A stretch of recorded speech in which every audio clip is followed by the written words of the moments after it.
At Century Arms, we're committed to supporting your freedom, your rights, and your way of life. With generations of craftsmanship and innovation, we proudly provide firearms that embody the spirit of liberty. Introducing the new Sharp Brothers MB-47 rifle, designed for precision, built for strength, and ready for anything. Whether you're on the range or defending what matters most, the MB-47 rifle is where generation meets innovation. For more information, visit us at centuryarms.com now.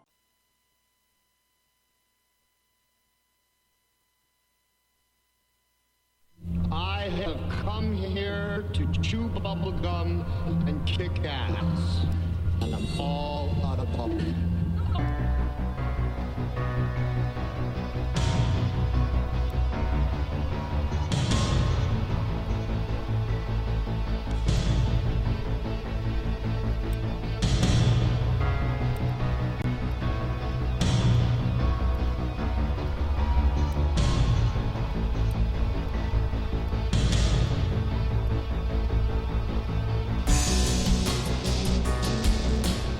Ladies and gentlemen, boys and girls, children of all ages, welcome to the Bloviating Zeppelin's Berserk Bobcat Saloon. It's Thursday, the year of our Lord, November the 9th, 2017. You got a belly up to the bar. We've kept you a seat, and it's great to see you back. Angel is going to be a bartendress tonight. She pours with the best of them, and the lava lamp is, in fact, lighted to my left, your right. If you happen to be watching live, and you can watch live on the SHR Media channel on YouTube. You can watch live on the SHR Facebook Live page and High Plains Media TV. You can go there, quick like a bunny, and partake of all the buttery political goodness that is yet to come for 2 hours late the hell at night. You know what? I don't think we water our drinks. Jersey Joe says so, but I don't think so. Just like we don't water our conversation, politics, religion, crime, culture, economics, race, sex, science, law. We talk about it all. Here at the saloon, nothing is sacred. The speech is free, but the booze is not. All we ask is that you flush the damn toilet, jiggle the handle, don't forget to tip your waitress.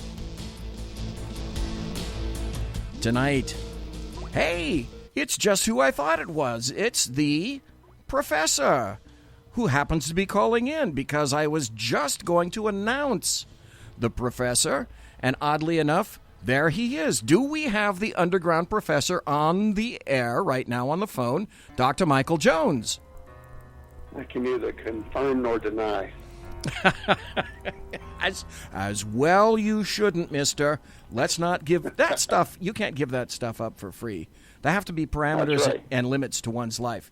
Hey, I got to ask you, last night on the Sackhead Show, it actually rained a little bit out here on the far left coast in Sacramento, Fornicalia, near the veritable belly of the beast. And it rained pretty hard. That's the first pretty hard rain that we've gotten of the season. And it's kind of chilly-willy, beautiful for fall. Love it. So in your neck of the woods there in Texas, what's it like? Is it starting to get a little cooler for you? Well, let's see. 3 days ago it was 90 degrees. Uh-oh, no. And today it was like 59, 60. We had an inch of rain yesterday, so every day it's different. Yeah, it's like we live on a different planet every different day. Well, hey, listen, you're energy independent, so why shouldn't you be like dimension independent? While the rest of the country does whatever the hell it wants to do, Texas does whatever the hell it wants to do, which is why people live in Texas, for one thing. Exactly. We got our own grid, and might as well have our own everything else. You know, that's absolutely true. You guys are, I think, if I'm not mistaken, you are one of the most unique states because you do, in fact, have true energy independence. And along with that, you guys have the chemical coast in the Gulf. I mean, all the Keystone XL pipeline goes right down, boom, to the Chemical Coast in Texas. You guys have just about everything that you would possibly want for independence. And, correct me if I'm not mistaken, there's something about that that's written into the Texas Constitution, is there not? Yeah, we're required to be able to be independent. You know, there's a lot of people that talk about Trump building a wall. Right. Most Texans think that it should go along like Arkansas, Oklahoma, New Mexico. That's where it should be. Ouch. And, yeah, we don't care. We don't have to block Mexico out of this. Just, we can block all the Yankees, then we'll be fine. We can sit around and wait for 10 years and then buy America back 10 cents on the dollar. Number one, I have to tell you, the only reason I haven't left this state is because my wife still works, and she said she wants to work for another, I'm guessing another 3 or 4, maybe even another 5 years if she gets the job that she's looking for. So she can kind of beef up her retirement a little bit. But I'll tell you what, if she was free, so to speak, and retired, and I could move to a state, one of the first states that I would definitely look into would be Texas. Now, the mindset, the philosophy of Texas, love it. Some of the cities and the towns of Texas, love them, because we've seen how resilient they are, if nothing else, in Sutherland Springs, and the mindset of an actual Texan who went out and engaged the enemy. And there's no other way to call that piece of shit except an enemy. Right. The only concern that I had was I need to find some place that's one of the coolest spots in Texas, because me and heat and humidity, I got to cross my fingers here, we're not quite exactly like that, because I spent 5 or 6 years in Ohio, and we got snow, and we got brain-glazing heat and just ass loads of humidity. So I'd need to find some place in Texas that was one of the cooler places I could find.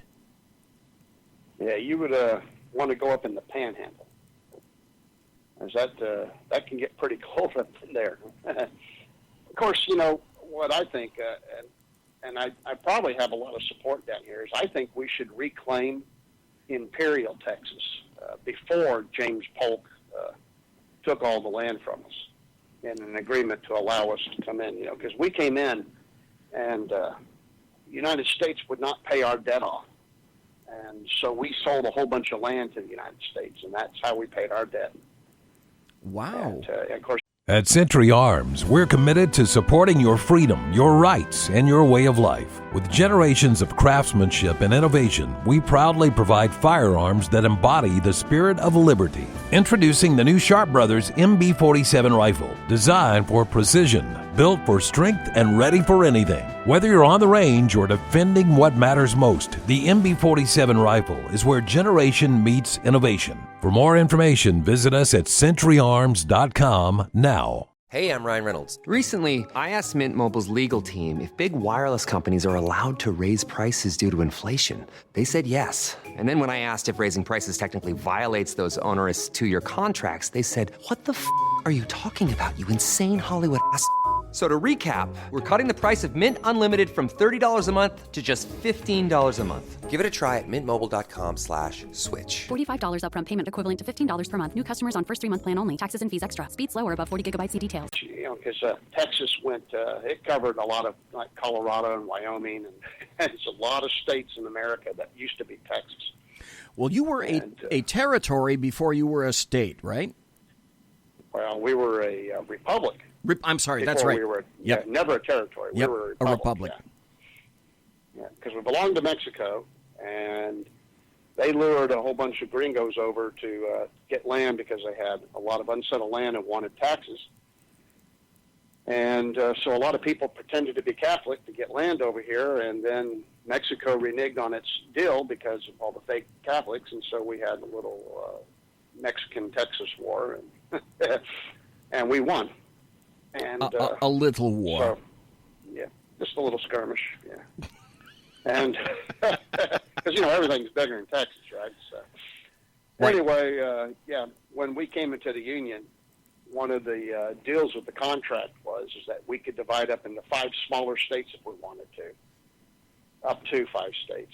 And we could also secede from the Union because we were a republic, so we were our own country when we came into the United States and not a territory, like, say, Arizona or Wyoming.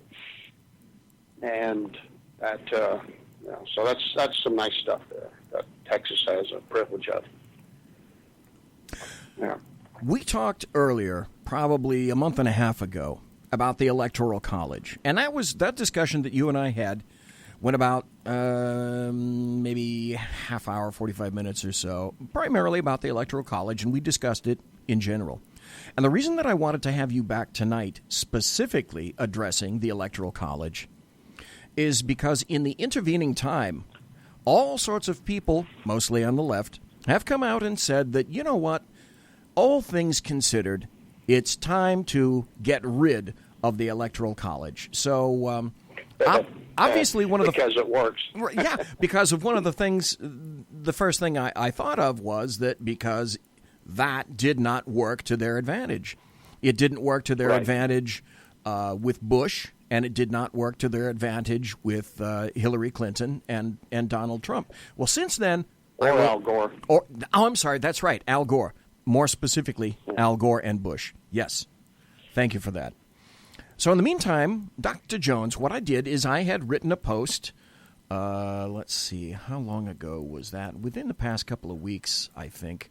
Friday, November 3rd. There we go. I wrote a post that said, Hillary and leftists, the Electoral College must go. And in terms of that, there was an article from, of all places, I know you're shocked, I hope you're sitting down, CNN.com, and the headline was, Clinton, it's time to abolish the Electoral College. Hillary Clinton told CNN on Wednesday that it's time to abolish the Electoral College, part of a sweeping interview where the former Democrat nominee sought to explain why she lost the 2016 election. So I went into pretty significant detail about the background of the Electoral College, a little bit about how it worked, put some videos in there, and then did I ever get some comments?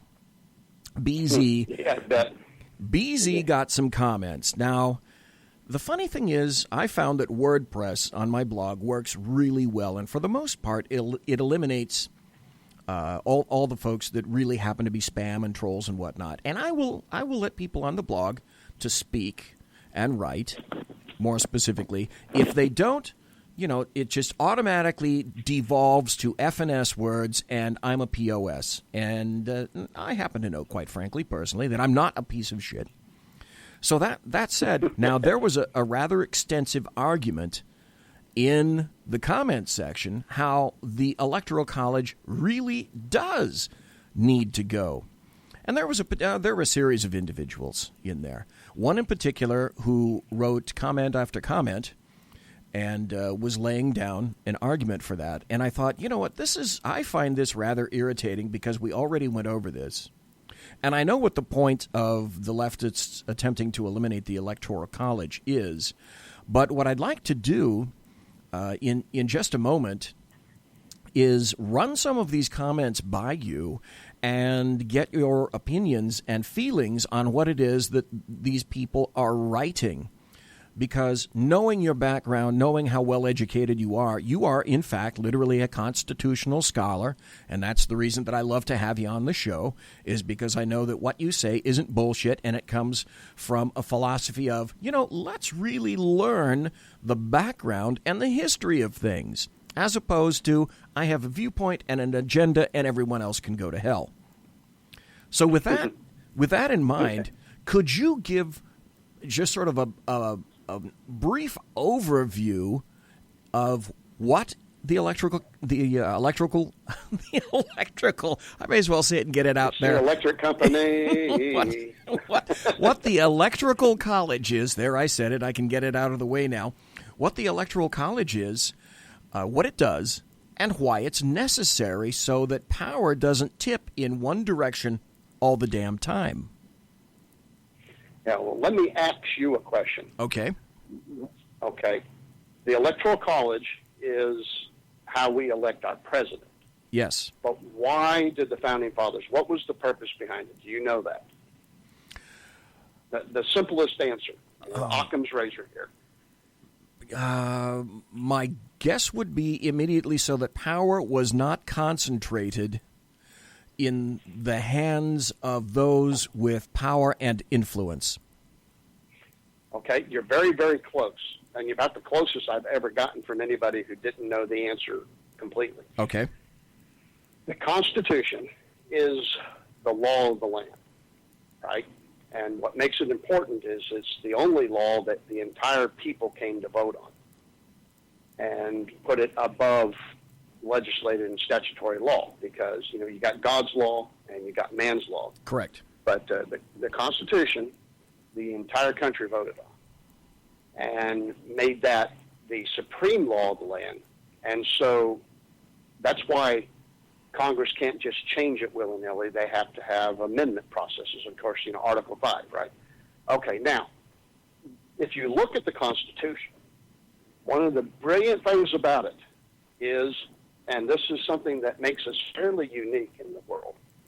I know that's probably incorrect English, saying fairly and unique in the same sentence, but what makes us fairly unique in the world is the fact that our Constitution. At Canic Firearms, we believe in the power of freedom. Freedom to protect, to defend, and to live confidently. That's why we're proud to introduce the Canic Mete MC9L and MC9LS, precision-engineered pistols designed for today's American. Whether you're carrying concealed or out at the range, the MC9L and MC9LS are built for accuracy, durability, and comfort. These pistols are the perfect blend of performance and dependability because freedom isn't just a right, it's a responsibility. Canic, superior firearms.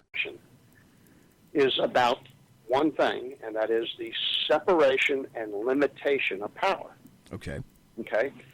So, everywhere you look in the Constitution, it is a separation of powers. It splits power up between the executive, legislative, and executive branches. Correct. Judicial, executive, and legislative branches. And it spreads it out. It even spreads out power between two chambers of Congress, the Senate and the House, right, and so forth. But what is often overlooked by we the people is that we are the sovereigns, which, we're very proud to say and we brag about.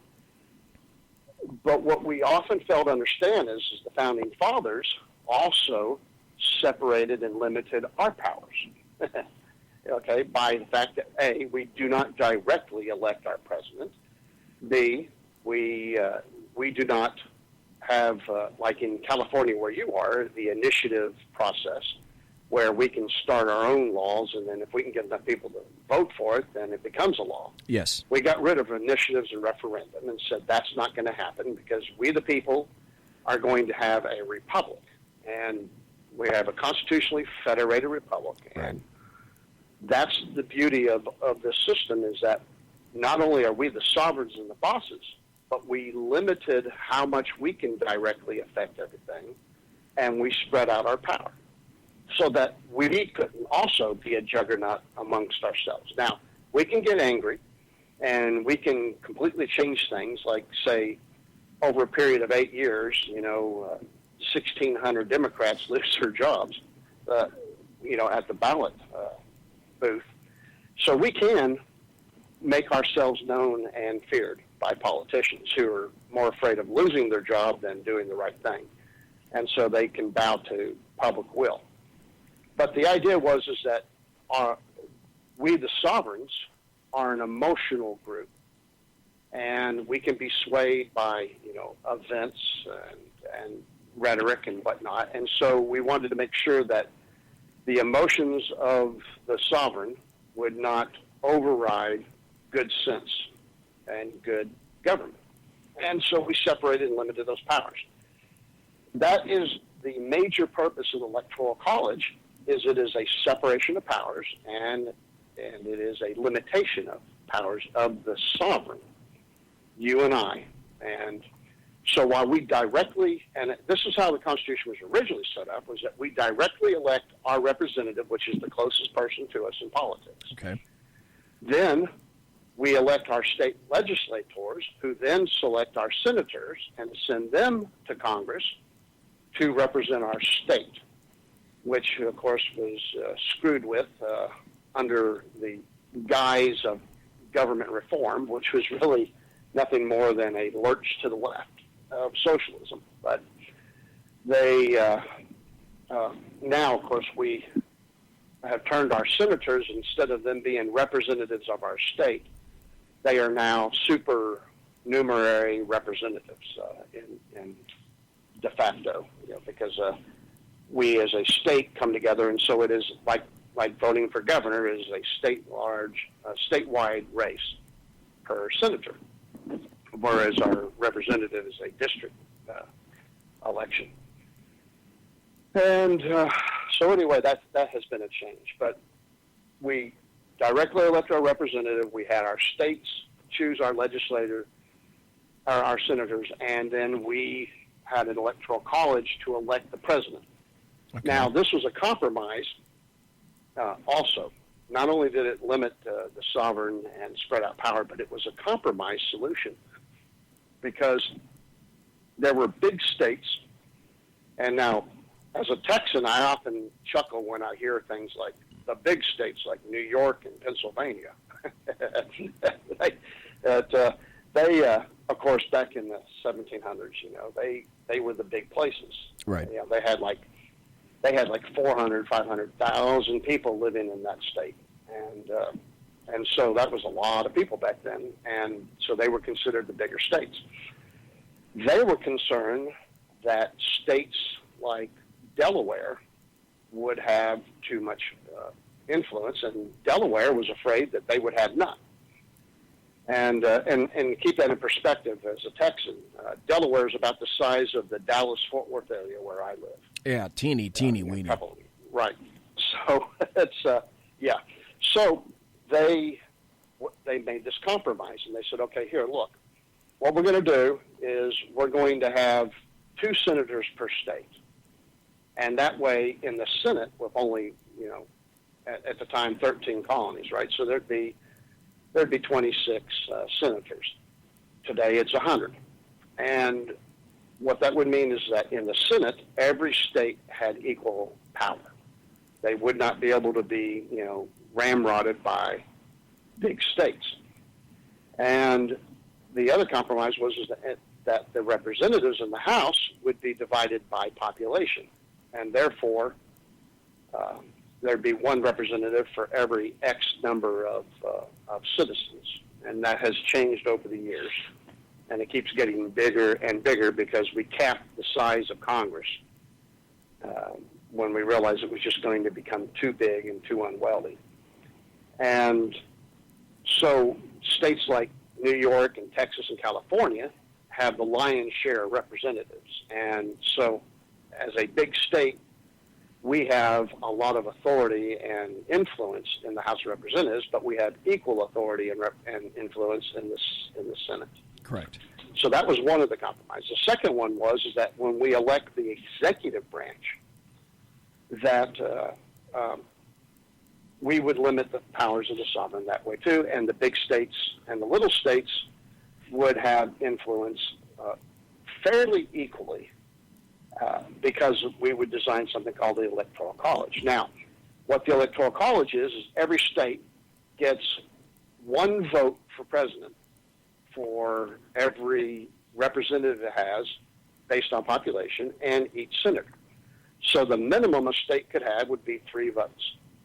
And, of course, Texas has something like 36, and it keeps getting bigger every census. And, of course, those come from other states because we have a 270 or something like that, I think. I can't remember now off the top of my head. It's been a while since I've had to do any real thinking. The minimum in the Electoral College to win? Yeah, 270, you're correct. Yes, 270, right. So that's what you have to become president. And then what that would do, the hopes of it is that places like Delaware, which only have 3 votes, would also be important to the candidates when they run for office. And so, you heard of the term flyover states. Yes. Whatnot, Oh, yes. The east and left coasts and stuff, and the rest of us are just flyover. Correct. Well, what they were afraid of, these little states were, is that no one would pay any attention to them in the presidential races, and the presidents that were elected would ignore them because they just simply didn't have enough, influence or power in Congress to make sure that they weren't just screwed over every time. And so the Electoral College was designed to protect them. And so if you look at the election between Hillary and Trump, you'll see that they made a lot of trips to states that only had 3 electoral delegates. True, yes. And the reason why was because there's a strategy. In order to couple 270 electoral delegates, you have to put a lot of these small states together because you can't, as of right now, if you could get California, Texas, Florida, and New York, you pretty much got the job.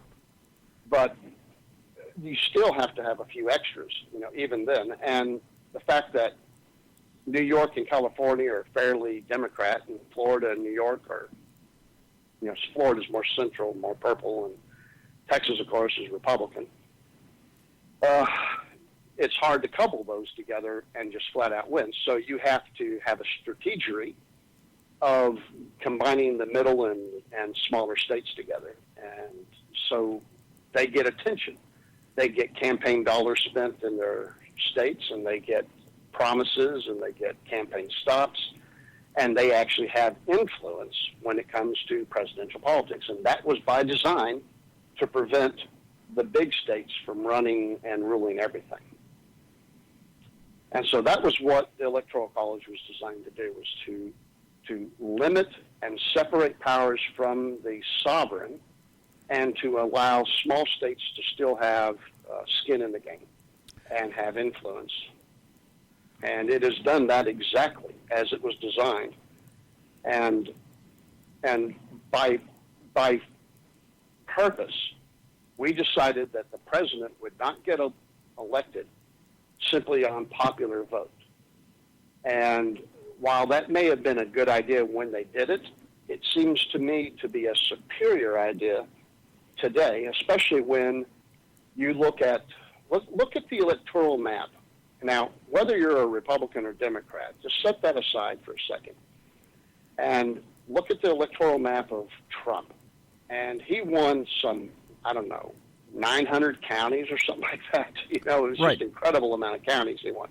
And if you look at the map between blue and red, virtually 95% of the country's red, except for a couple of blue dots in places like New Mexico, and whatnot, and then the left and the right coasts.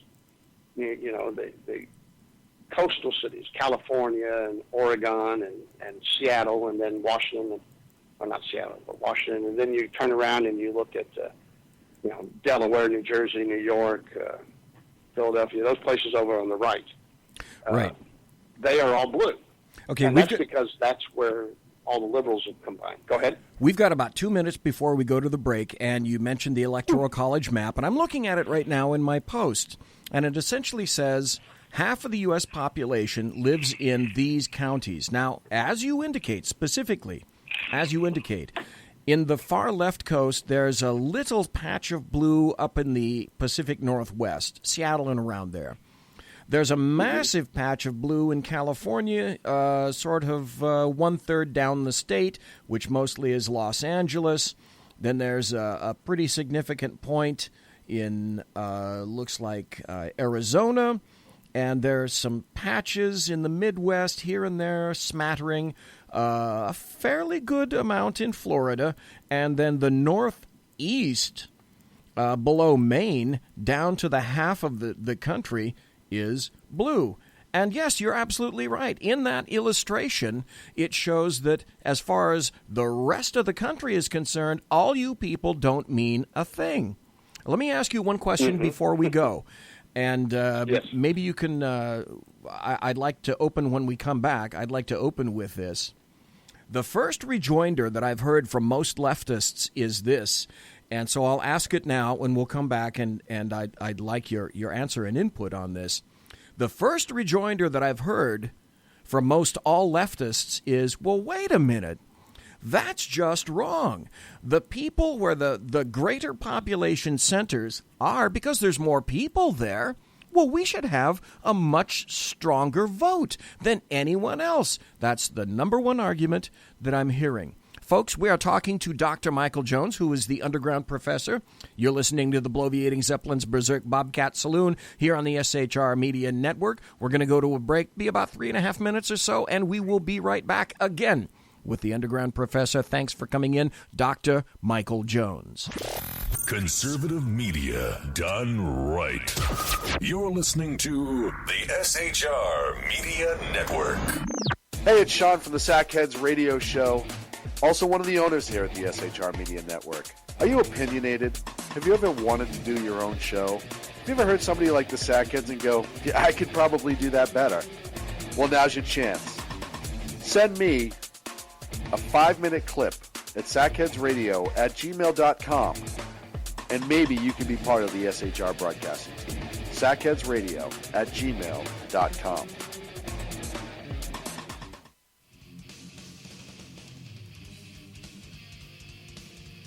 Beware, the Jersey Takeover is here. Every Monday through Friday, 9 p.m. to 11 p.m. Eastern Standard Time, you can catch Reaver Common Sense Show hosted by Jersey Joe, right here on shrmedia.com. Only Jersey can deliver hell like no one else.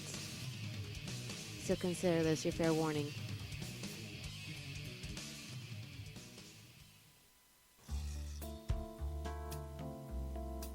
Human by race, Christian by faith, American by nationality, and conservative by choice.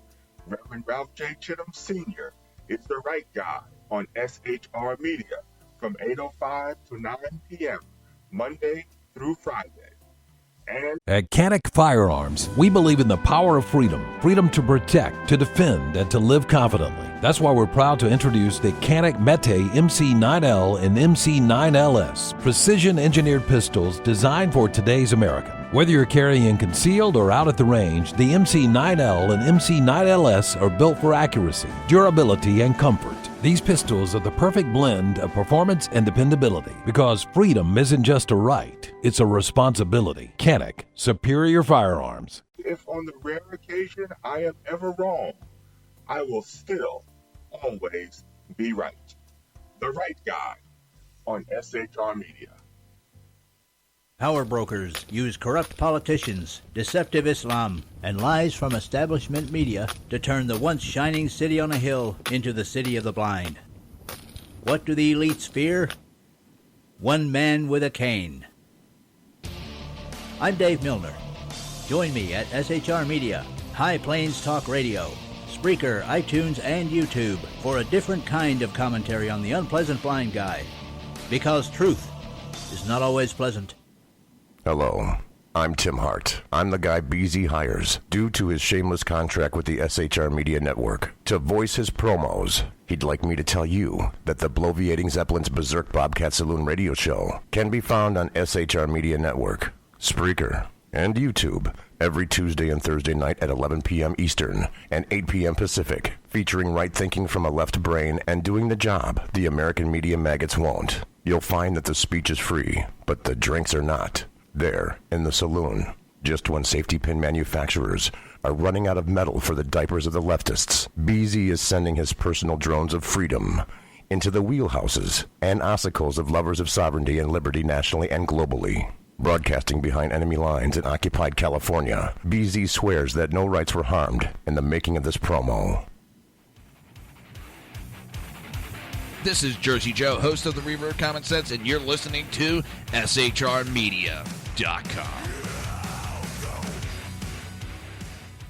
Ladies and gentlemen, boys and girls, children of all ages, you are in fact listening to the Bloviating Zeppelin's Berserk Bobcat Saloon radio show. It is Thursday, the year of our Lord, November 9th, 2017. We're talking to the underground professor, Dr. Michael Jones, and we're talking about the Electoral College and why it's significant and what could possibly be the reason for people on the left to try to slaughter and eliminate wholesale the Electoral College itself. Before we left, I asked Dr. Michael Jones, I said, you know, the biggest argument that I get The primary argument that I get, whether it's cogent or not, is this.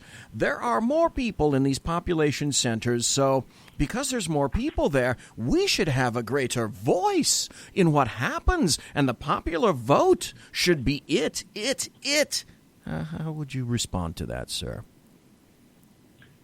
Well, when I was an active professor, I got that a lot in my classes when we would discuss the Electoral College. And my question to that would be this.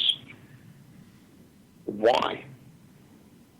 I mean, why do you think, to these people, I say, why is the simple fact that you're piled up on top of each other like an ant colony make it superior and that you should have more sway in who our president is? Based on what? Just simply because you're crammed all together in a small place? As a Texan, I feel like my neighbors are too close to me, and I live on 5 acres. Okay. Yeah. And yet, you go to, like, New York, and they build up. They don't spread out. They build up. And so they got floor upon floor of Trump Tower people living one on top of the other. And I don't get how that makes them superior to a state like Texas, where we can spread out and build our houses on acre properties and whatnot. Volume by itself doesn't make one superior or give one more authority over choosing our government. Now, we've already reached that as a compromise, as I said earlier, and that is this. These states that have, like, these coastal states where everybody's piled up on top of one another, right, where the population is built up, they do have a lot of influence in government through the House of Representatives. Okay. Now, Texas has the same, but, the fact that, we're like, well, I don't know what, 15% of the land mass of the country. So, yeah, you're massive. But we got a ton of people living in the state. So that's why we have a lot of influence. But these states where everybody's living in, where the population is congested, they have their influence over politics. It's called the House of Representatives. The Senate, we designed so that everybody would be co-equal, right, and have the same amount of power and influence, even though it really isn't. You got to be honest. There are states that not everybody can even name all 50 states, right? Oh, hell no. Yeah, right. So do we actually believe that all 100 senators are co-equal? Yes, technically, when it comes to voting and stuff, they are. But, there are certain states that are going to have more influence simply because of the states that they're from. And the bigger the state, the more influence they probably have in Congress. Now, I'm saying that as an outsider, not an insider. I could be wrong.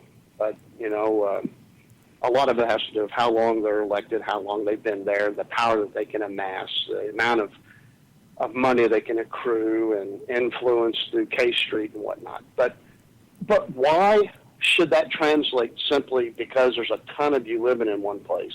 Why should that translate to having greater influence over picking the president?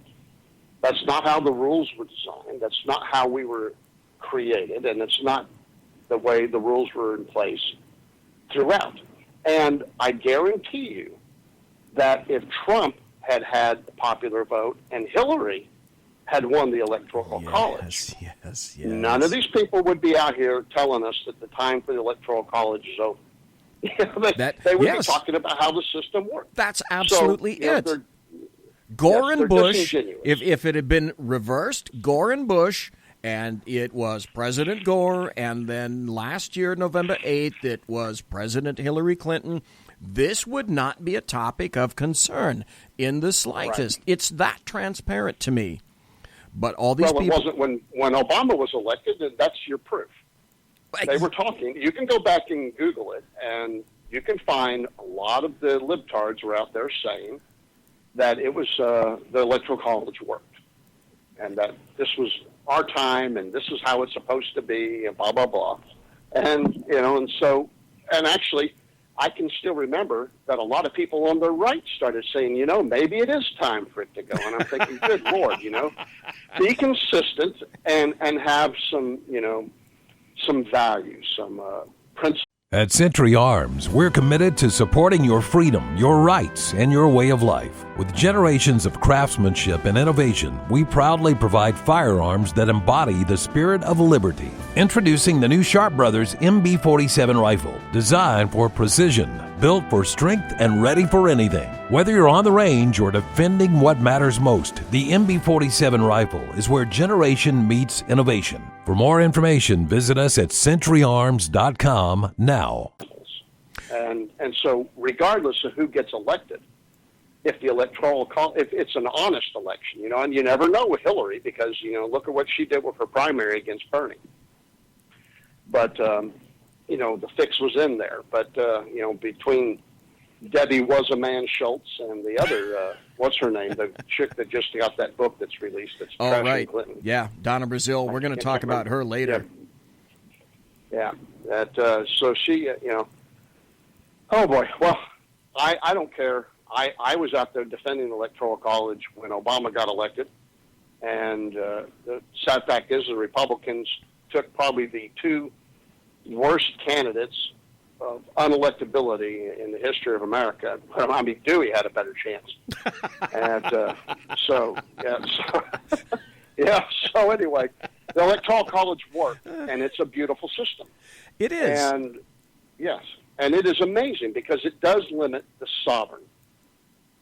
It spreads out our power, and that's a good thing because as an American, the first thing we should fear is anybody having too much power, even if it's ourselves.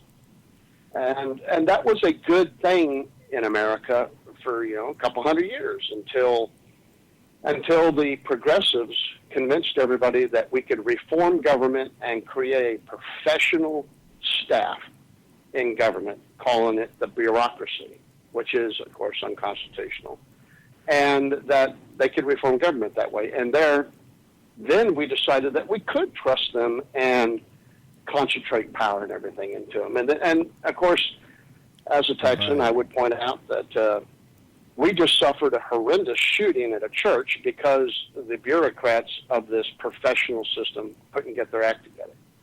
I made that point last night. I said exactly that. The government that everyone relies upon and says the government is our God. It's the government that allowed that guy to walk free. You did not need one additional law on anyone's books. All you had to do is one thing, your fucking job. And the United States Air Force failed at that job. And hence, you had that. DC, yes, sir. That if Cornyn and these people actually do a real investigation, which I don't believe they will, I speculate, and I have no proof of this. This is just my gut instinct, and everything in my gut tells me this is what happened. Was under the Obama administration, they were ordered not to comply with these laws. Just like they did with Fast and Furious, putting guns in the hands of bad guys so that they could, create a gun culture and say, look, this is what's happening with these guns, and we need to take them away, and we need to punish everybody. I'm talking about the Fast and Furious program. Right, exactly. Where we got Border Patrol agent Brian Terry killed. Exactly. And I think that part of the culture of the Democrat Party is to create a lot of fear and chaos in America so that we, the people, the sovereigns, will come together and say, go ahead and take away our rights to protect us. As Franklin says, those are the people who don't deserve security or protection, but I think that was part of the culture. And, you have... Yes, it was. Ever since Clinton, you've had, like, Janet Reno, these people separate the intelligence agencies from being able to share information. And I believe that the Obama administration went in and said, you're not going to report this stuff because we don't want this out there. So that all these crazy veterans are going to get out there that have PTSD and have serious mental disorders. They're the ones who are going to have more likely be, in the gun culture, and then they will get guns and create crimes, and then the people will beg for us to protect them from the military and from, people owning guns and whatnot. And I think this is just one more step in a cog of their way of getting people to be afraid of guns in this country. That's a rather hearty speculation on your point, but let me throw this out there additionally. We know that the VA abjectly failed the bulk of veterans. The waiting times, the suicides that occurred while they were attempting some kind of a treatment, the medical issues. I don't want to speculate and say that was purposeful. Oh, it was. Let me tell you something, BZ. I had a VA appointment 2 weeks ago. Okay. And it was my annual checkup. And 17 times, count that, 17 times, I was asked in different ways how much I drink. Okay. And well, then did they ask you about guns? Oh, yeah. Yeah. They asked if I maintained weapons in the house, and I just smiled and said, come over at 2 a.m. and find out. I wouldn't. Yeah. Yeah, don't recommend it unless you're immune to lead. But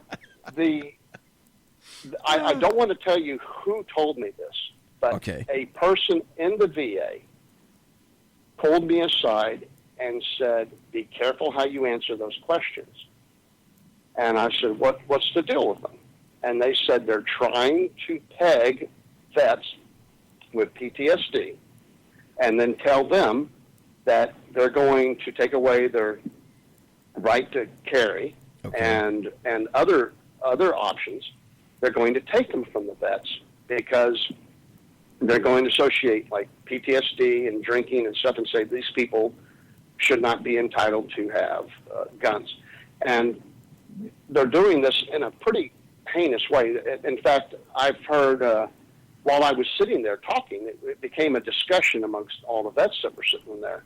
And come to find out, there were some World War II vets in there who said that they were having a hard time paying their bills because they just, are getting old and forgetful and crap. And so they set up bill pay on USAA. Okay. And, USAA is the United States Armed Forces Association, whatever. I can't remember what it's called. Yeah, I'm a member of it. My dad was a member, and I'm a member. Well, there you go.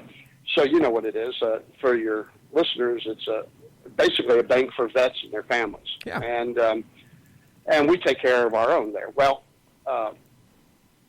they have things, pay your bills called bill pay, and you can set it up, and half of my bills are paid automatically too because I'm always forgetting to pay my cable and crap. So I just At Canic Firearms, we believe in the power of freedom to protect, to defend, and to live confidently. That's why we're proud to introduce the Canic Mete MC9L and MC9LS, precision-engineered pistols designed for today's American. Whether you're carrying concealed or out at the range, the MC9L and MC9LS are built for accuracy, durability, and comfort. These pistols are the perfect blend of performance and dependability because freedom isn't just a right, it's a responsibility. Canic, superior firearms. set it up automatically. They submit the bill, and then it comes out of my checking account, and I get a little email says they took $5,000 out for your October bill, and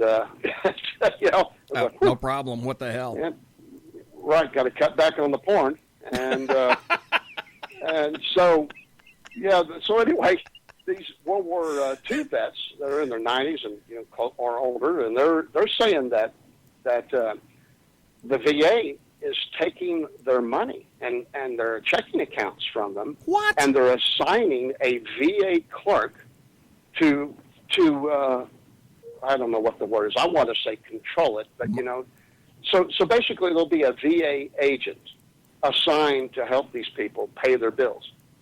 And so the money will all go into an account that they have control over, and then they pay the bills for the vet. And that's a power of attorney. The premise is that they're not competent. Yeah, well, they should be suing the crap out of them. Yeah, that's stealing and creating your own individual power of attorney when none of those individuals, I would guess, acquiesced in any way, shape, or form to that at all. Well, no, you're wrong. They do, and they all do, because they're given a choice. You either vacate your right to VA benefits, or you acquiesce. Oh, crap. So, what do you do when you're living on this stuff and that's all you have? Then, well, it's a lot easier just to give in. And so, and if you do a little search, you'll find stories out there that these people in the VA are assigning agents from the VA to control these vets' checking accounts and stuff, and it turns out that it's their spouses, and that these vets are complaining that all their money's gone and they can't pay their bills now because there's no money left, and that these VA people are taking it and using it for themselves. And, it won't take a whole lot of searching on the internet to find these stories. Wait. How can that happen? You're saying that if let's say you're married. You're a veteran, I know that. Let's say that you have a wife. God help me. Yeah, I know. But we're going to use that as an example. And you collect benefits from the Veterans Department because you've worked X number of years, your wife is married to you, and she's going to be your next of kin, et cetera, et cetera. And you have your account managed. Let's say you're 90 years old, and you have your account managed or monitored, euphemism perhaps, by USAA. How is it that USAA,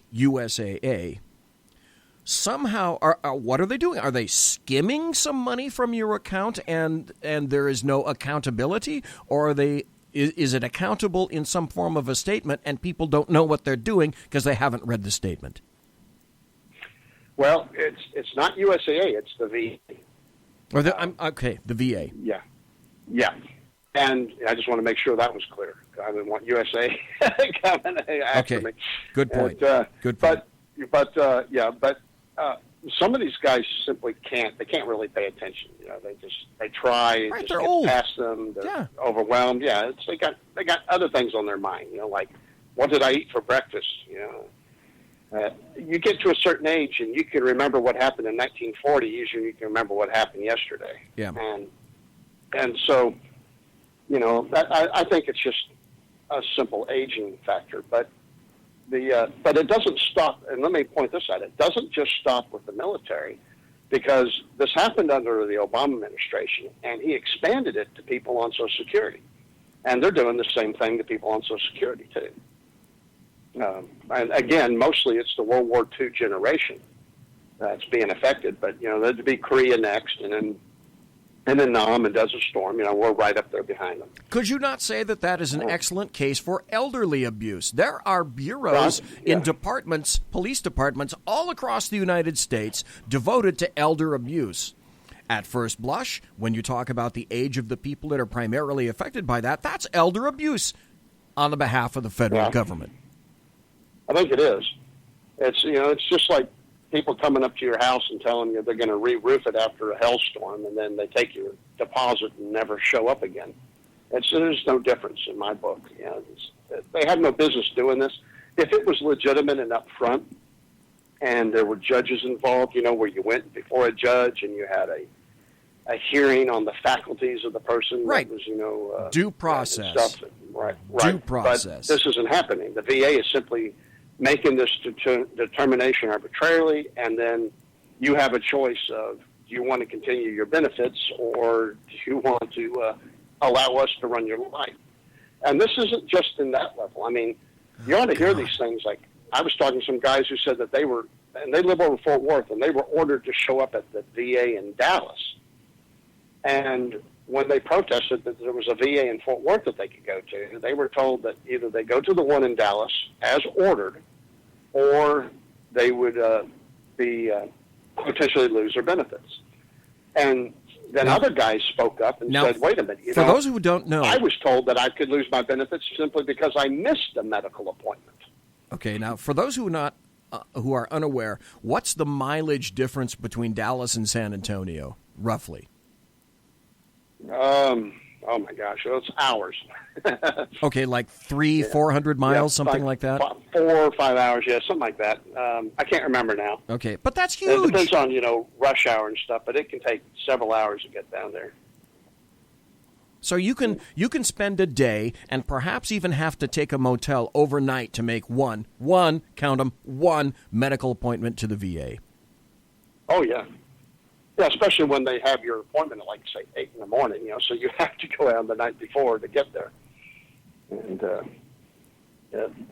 And that's if you only have one appointment and stuff. But, yeah, they're doing these kind of things where, and the rules used to be that if it was more than 100 miles that you had to travel to a VA, then you could use civilian medical care. Okay. And, so they obliviated that. But the bizarre thing is like, see, Dallas and Fort Worth, I don't know, they're maybe 60 miles apart. It can take an hour or two sometimes, depending on rush hour or whatnot, to get to each one. But say an hour difference between the two. But the fact is they're making people in Fort Worth drive an hour to Dallas to go see the VA there, which is overburdened itself, when they built this brand new state-of-the-art facility in Fort Worth. And what they're doing is they're setting up these appointments, and then when the vet doesn't make it, then they're saying, well, you've lost your benefits because you had a failure to report. Like we're still active duty and we have to show up for everything. I'm thinking, you know what? Don't call up and tell me I have an appointment on such and such day at such and such hour without asking me if that's convenient. And, because maybe I'm working and maybe I've got something to do, or maybe I'm on vacation. I'm not even in the state. But they will do that. They will simply mail a postcard to you and tell you when you're supposed to be there, and what day and time, and what clinic. And if you don't report, then you actually run the risk of losing your benefits. And you'll have to go and fight it. You have to, and that's just ridiculous. Think about it as a civilian, that your doctor or dentist calls up and says, you've got an appointment on such day, and if you're not there, they bill you for it. You would be pissed. It's like, wait a minute, I didn't even know I had this appointment. You never asked me if I could do this. Why should I pay you money for an appointment that I didn't go to, that I didn't even schedule?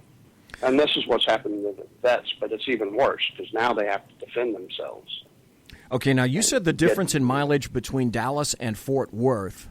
Did you mean between Dallas and San Antonio? Well, no, I meant both, because both things are happening. Like, making people leave Fort Worth to go to Dallas, but they're also making people go like down to Wilford Hall and stuff down in San Antonio, and do that too. And that's a huge burden, I would think, unless you happen to hit a specialist. Because there's some things that you think, okay, well, this is a specialist.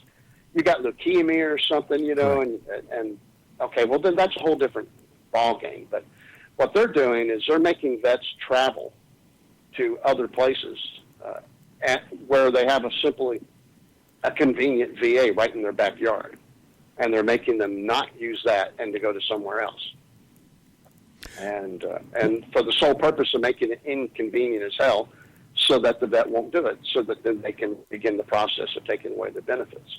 Okay, or to take over their life. The biggest overarching question then that first came to my mind is, okay, is that because there are so damn few VA facilities, and they find themselves forced into doing this because they haven't built much, they haven't expanded, they haven't hired doctors or nurses, they have too many people for the system? Is that what's happening, and this is the result? Well, that's their argument. But again, we got one in Fort Worth and we got one in Dallas. Why would you make them go to Fort Worth or to Dallas or to San Antonio? When there's one right here in Fort Worth. And I don't mean a small clinic. This is a huge VA. It's a big deal. It's a state-of-the-art, too.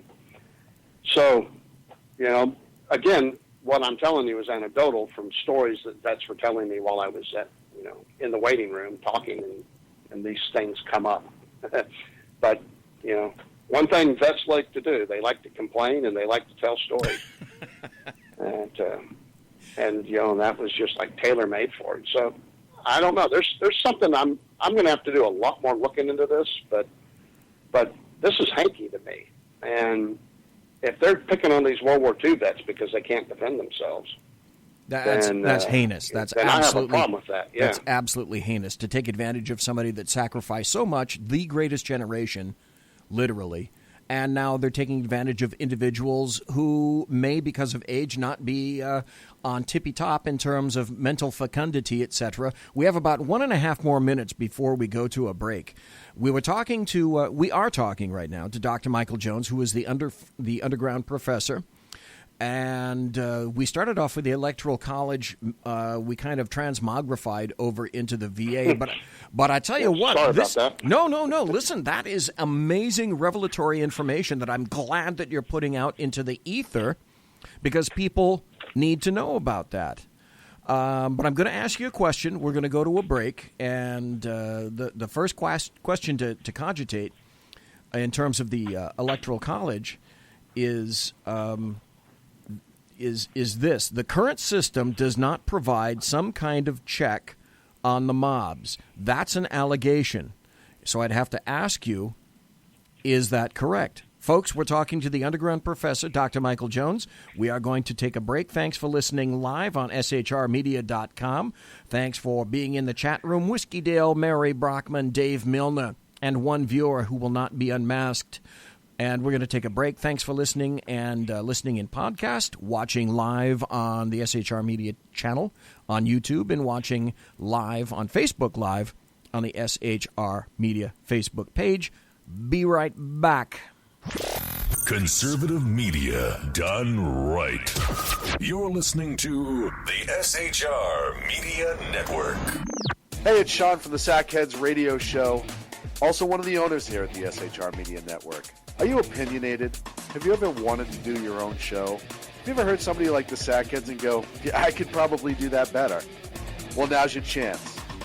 Send me a 5-minute clip at sackheadsradio@gmail.com, and maybe you can be part of the SHR broadcasting team. sackheadsradio@gmail.com.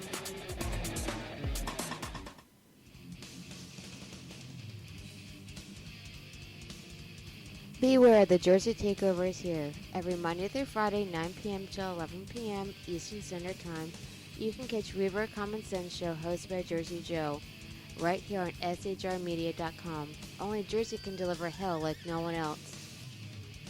So consider this your fair warning.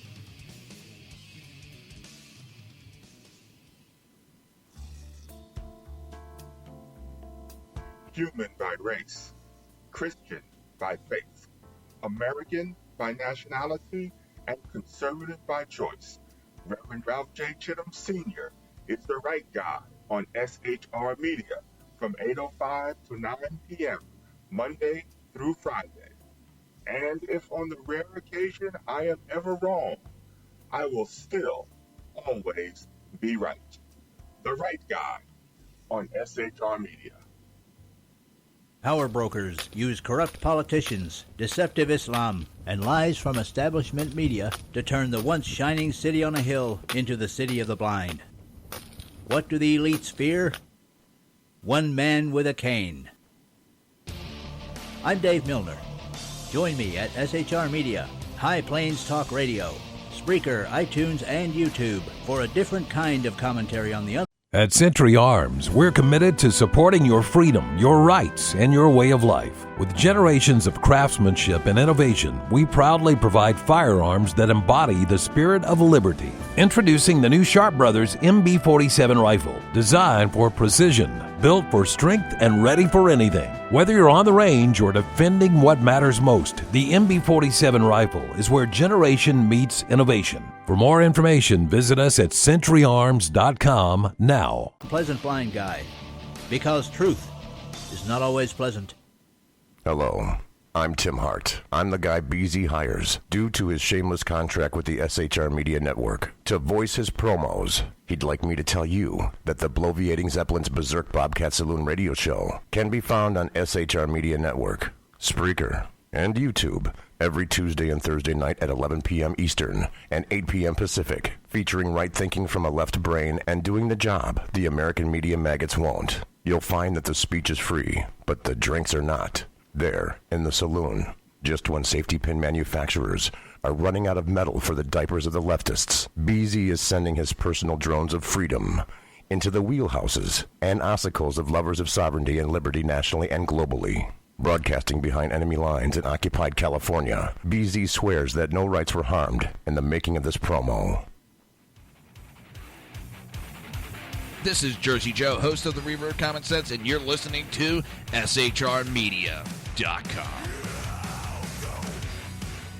You are listening to the Bloviating Zeppelin's Berserk Bobcat Saloon radio show here on SHRmedia.com. You can go to YouTube, you can go to Facebook, you can watch it live, you can listen to it right here on SHRmedia.com via Spreaker. So thanks for listening. Also to those folks, I should say again, thank you to the people in chat, Whiskey Dale, Mary Brockman, Dave Milner, and one viewer.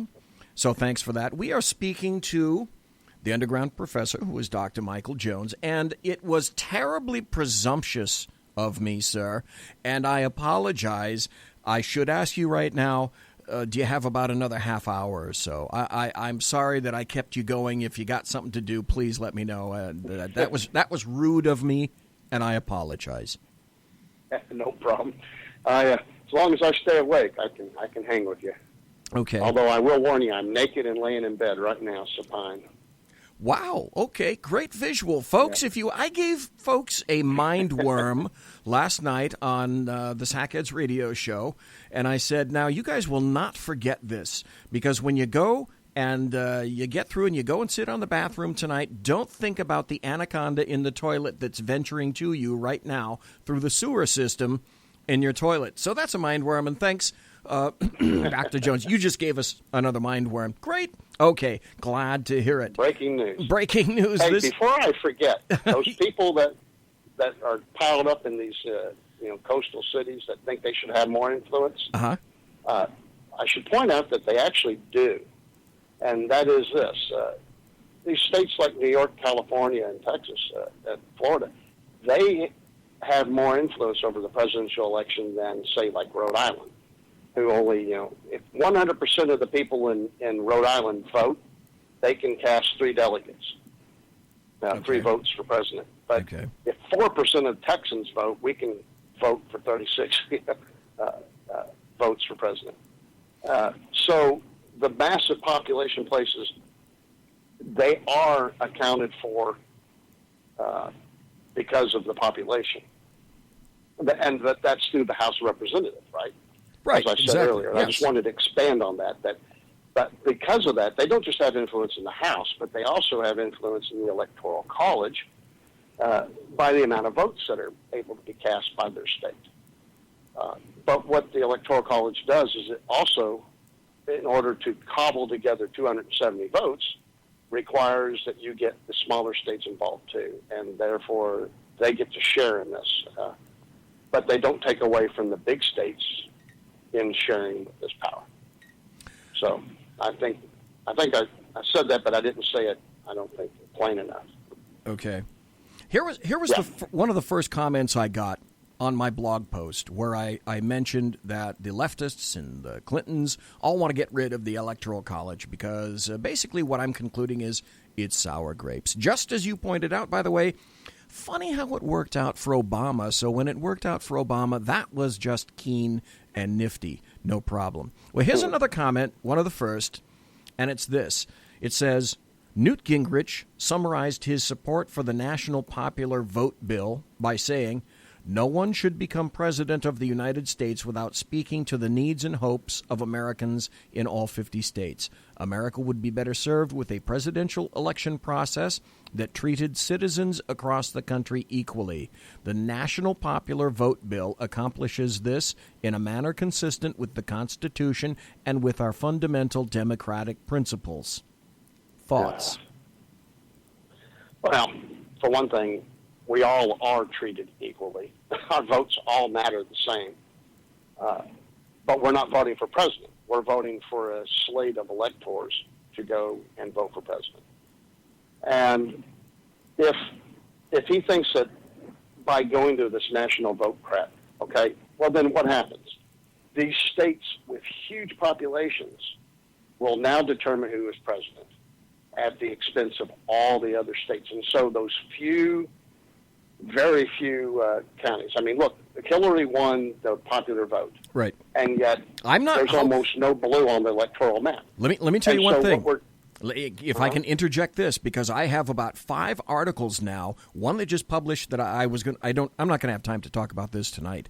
But there's another article that just came out that said there are at least roughly 1 million votes that they discovered were illegals voting for the Clintons. I have other articles that indicate there are anywhere from 1 to 2 to 3 million illegals who got in to vote for Clinton, and that, ladies and gentlemen, would account for Hillary Clinton's popular vote win. Right. Air quotes. Oh, yeah. So I don't automatically cede that argument that she won the popular vote. For people that don't have inquiring minds, then okay, I can see where you'd say, "Oh, she won the popular vote, and that's it. That's all we need." I take umbrage with that too. I challenge that right. as well. Yeah. And so did Trump. If you remember, Trump came right out and says, "I don't believe she won the popular vote. I think I did. I think her illegal votes are what put her over." And you're absolutely right about that. I think for convenience sake, I just said, Hillary won because that's the accepted pablum, out there that she won the popular vote. And you're right. I don't accept that. I think if you take out all the illegal aliens and felons and multiple votes by Democrat operatives, then I think Hillary didn't come anywhere near close. Well, and that accounts perfectly for the big push to allow. At Century Arms, we're committed to supporting your freedom, your rights, and your way of life. With generations of craftsmanship and innovation, we proudly provide firearms that embody the spirit of liberty. Introducing the new Sharp Brothers MB-47 rifle, designed for precision, built for strength, and ready for anything. Whether you're on the range or defending what matters most, the MB-47 rifle is where generation meets innovation. For more information, visit us at centuryarms.com now. Felons to vote. And there was another example, and I mentioned this up in Virginia. I think on the Tuesday show. Yes, exactly, Michael, exactly, Virginia. Nathan Larson, an ex-felon who had threatened to kill the President of the United States, who was Barack Obama at the time, did about 16 to 18 months federal time. And he was on federal probation. Virginia decided, okay, in its infinite wisdom, this guy can vote. So he wanted to run, or he was running, in fact, as a delegate out of Virginia. Well, he lost terribly. He lost abjectly. But he was running as a libertarian. The Libertarian Party said, oh, screw you. We're not going to sanction you as being a libertarian, because one of the other things that he was running on, and I can see a perfect future for this, and I'm sure you can too, is he wanted to legalize child porn. That's what you're getting. That's what you're going to get when you put felons in situations like this. Anyway, that said, let me throw this out to you, and I have not heard about this at all, so I'm going to toss it into the ozone for you. This one guy wrote in a comment, in 1969, the U.S. House of Representatives voted for a national popular vote by a 338 to 70 margin. I have heard nothing of that, and so I'm asking if that's anything that's crossed your bow in any fashion, because it is certainly not mine. And if so, where did it go? Yeah, I haven't heard anything about that. Not that it didn't happen, but I haven't heard anything one way or the other about it.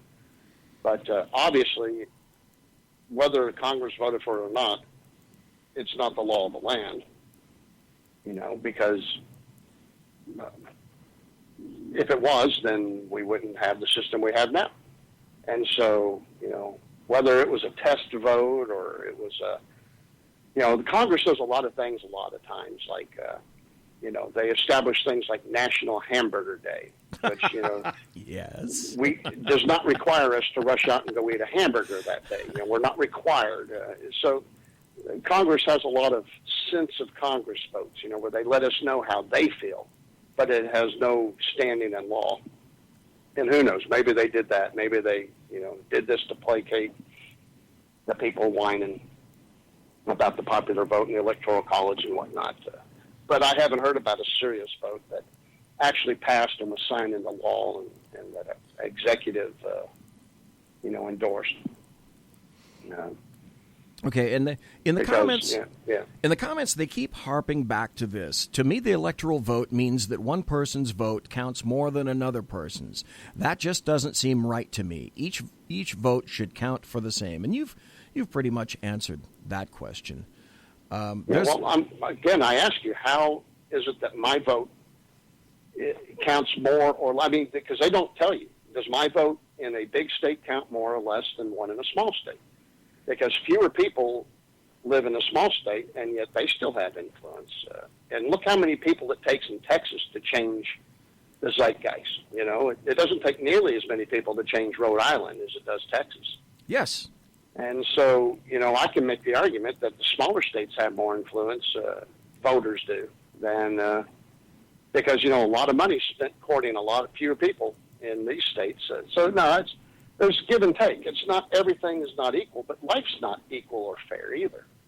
There's pluses and minuses, there's positives and negatives for all of it. And, what you do is we've established a more perfect union. We did not establish a perfect union. Here's another comment, and I'd like your response to it.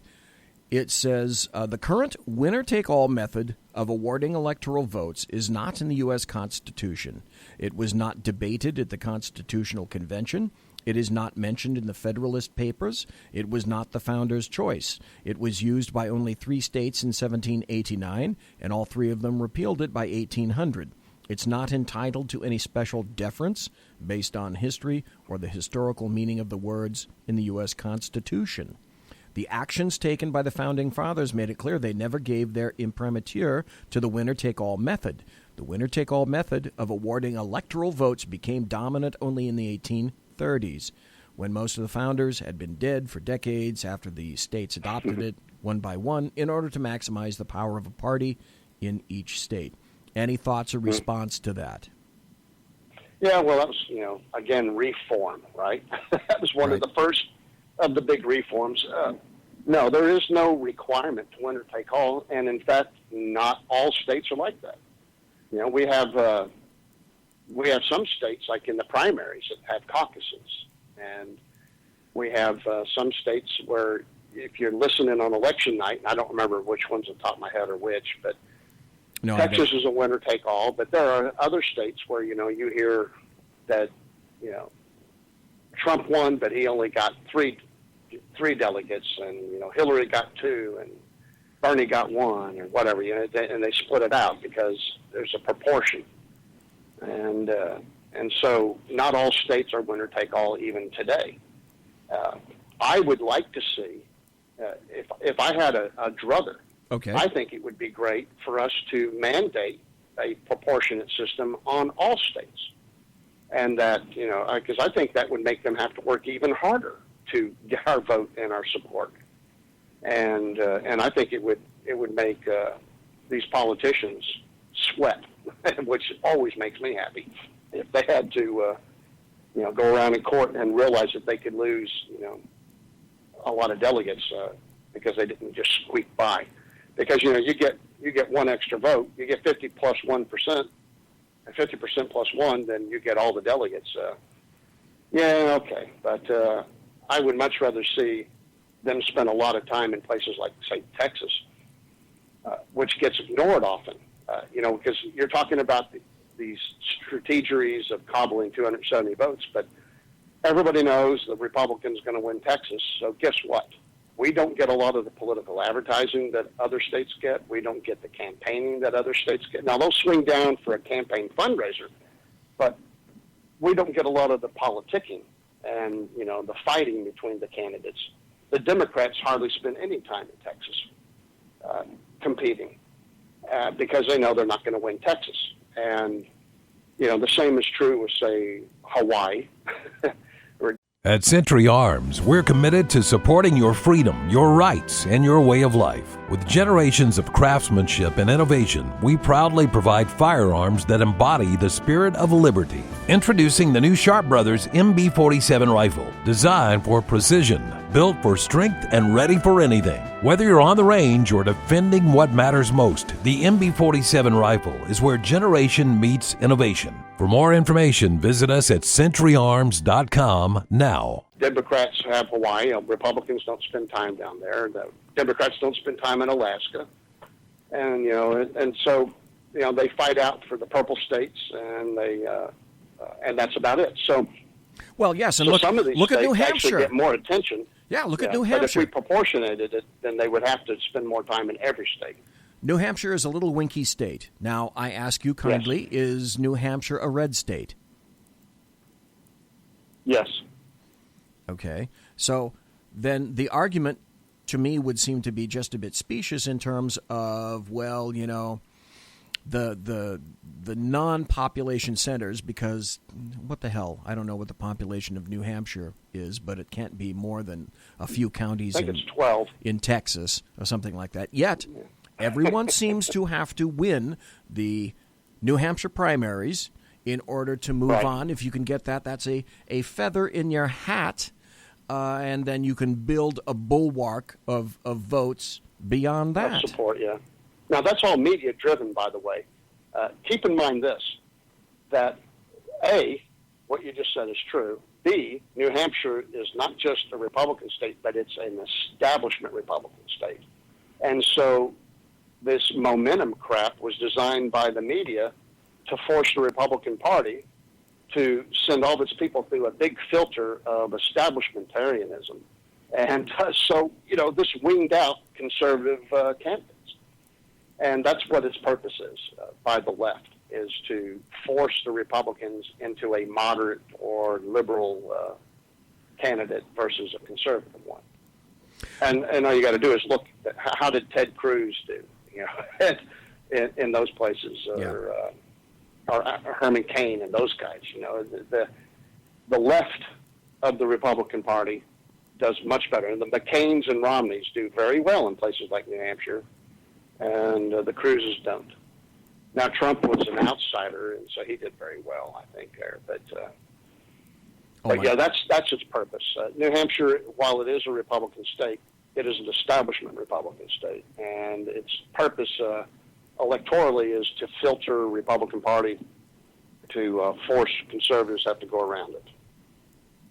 Okay, well, that's some very interesting insight, and I hadn't quite formulated that in my little fetid knurled brain up here, but you make an excellent point of that. There was another comment in my section which said, in 2012, under the current state-by-state winner-take-all system, obviously not mentioned in the U.S. Constitution, but later enacted by 48 states, voters in just 60 counties in D.C. could have elected the president in 2012, even though they represented just 26.3% of voters. Now, this guy not once mentions Barack Obama, and I believe that's quite purposeful. But he says, with the current state-by-state winner-take-all system of awarding electoral votes, it could take winning a bare plurality of popular votes in only the 11 most populous states, containing 56% of the population of the United States, for a candidate to win the presidency with less than 22% of the nation's votes. But again, just like you respond before, we're talking about a presidential election. So it seems to me, clarify this to me if you would.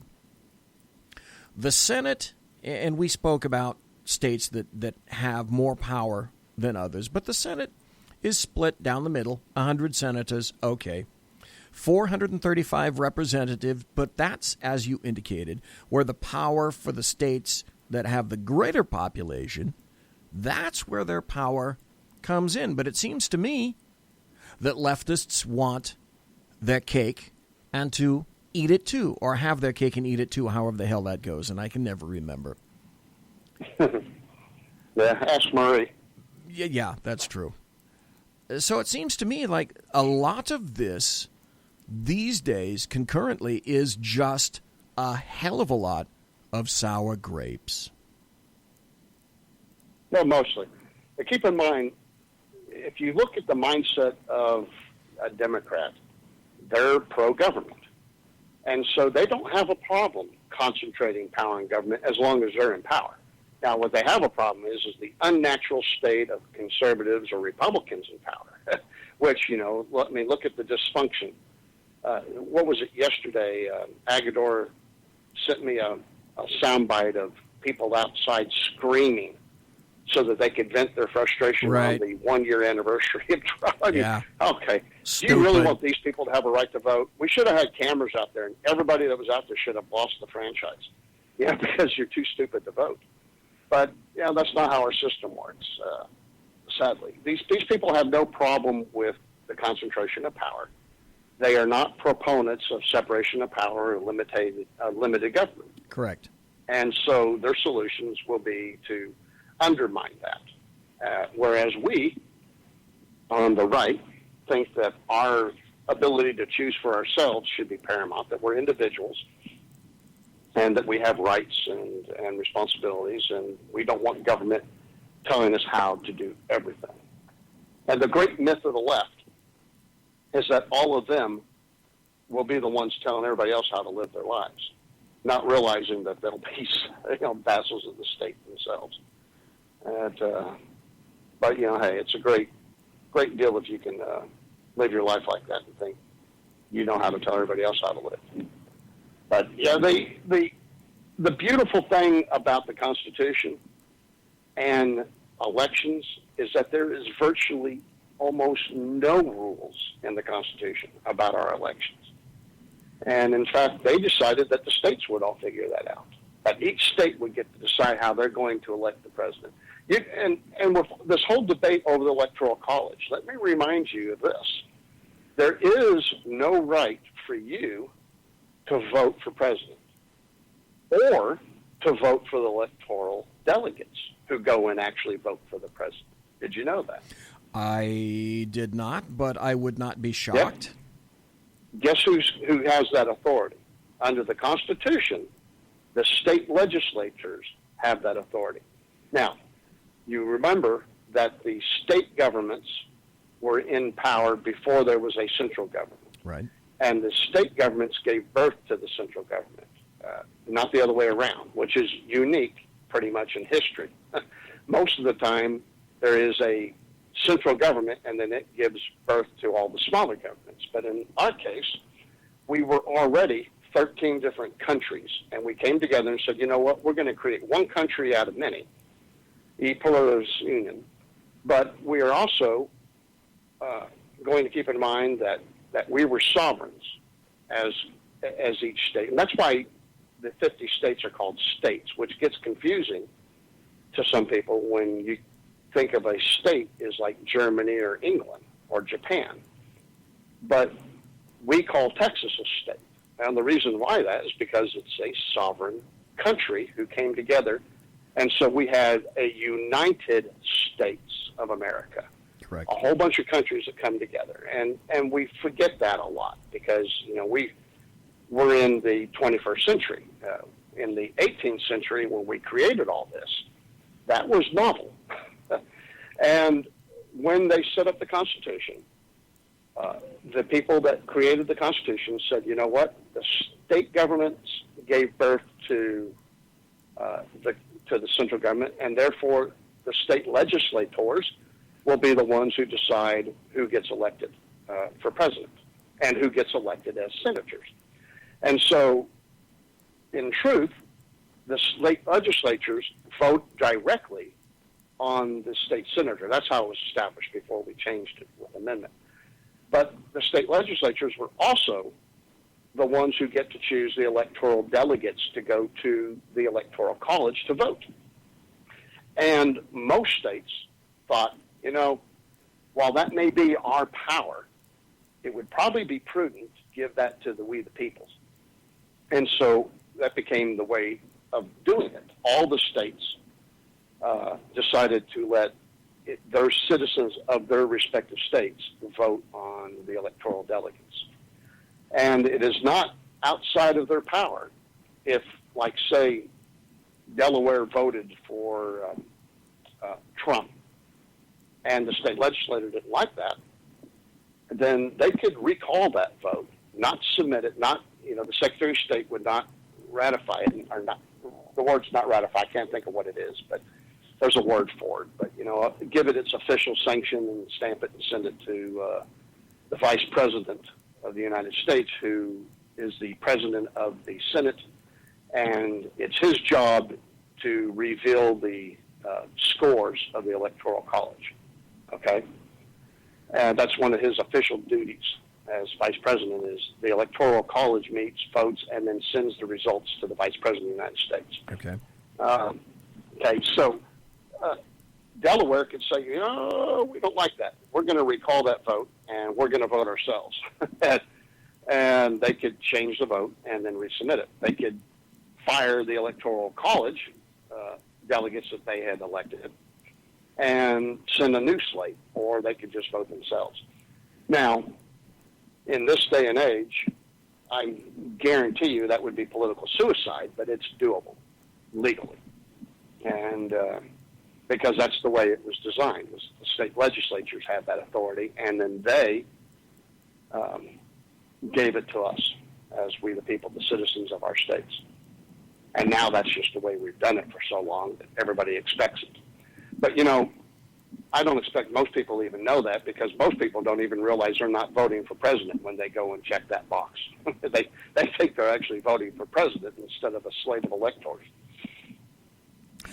So we do a very bad job of educating our people. If we've got 3 minutes left, if you could forecast into the future, put on your future cap, so to speak, and say, well, here's what I think the future of the Electoral College truthfully may be, what would you think? No, one word, it's doomed. Yeah, it's doomed, because the ever-present call for tearing it down, it's never going to go away. The left will never stop begging for that, and I knew it was doomed when I started hearing people on the right speaking it the same way, like when Obama was elected. And I don't know if there's enough people out there willing to be educated on this and to see the beauty of it, because every election I've lived through only reminds me that the genius of the framers of the Constitution were brilliant, and it is a beautiful system, and we have had peaceful transformation of government ever since. But I think that you won't see that when the Electoral College is finally abolished in the name of reform again. Yes, progressivism, sure. I think you're going to see that what's going to happen is they'll become violent transferring of government will be a result of that. Folks, we've been talking to Dr. Michael Jones, who is the underground professor, and I would leave you and all with this final thought. I don't think we can come back from this. I don't think you can't jam the genie back in the bottle if for this reason.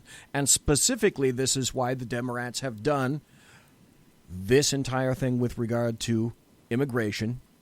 And the GOP is certainly, they've been aiding and abetting just for a different reason.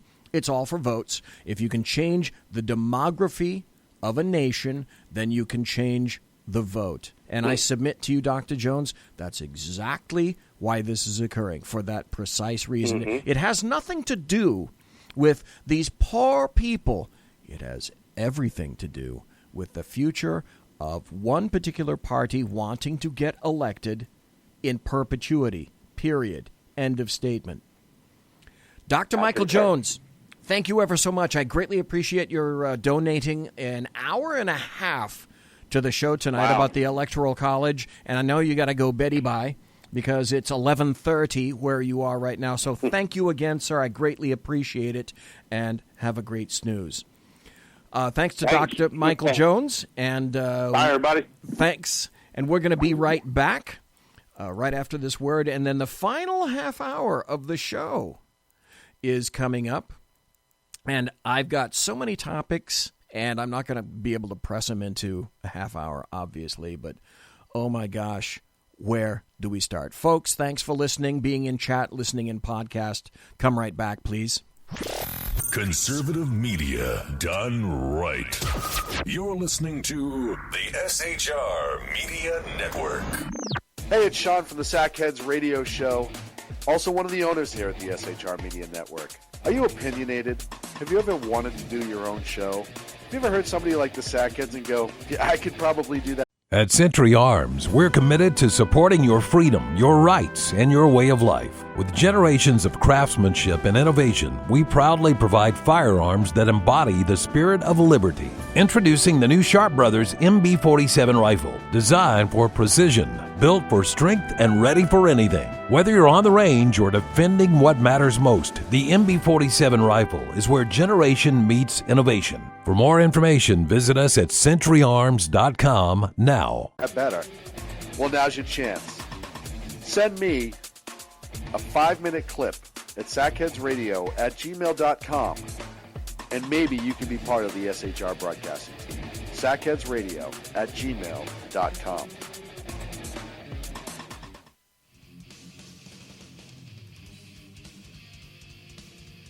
Beware, the Jersey Takeover is here. Every Monday through Friday, 9 p.m. till 11 p.m. Eastern Standard Time, you can catch Reaver Common Sense Show hosted by Jersey Joe, right here on SHRmedia.com.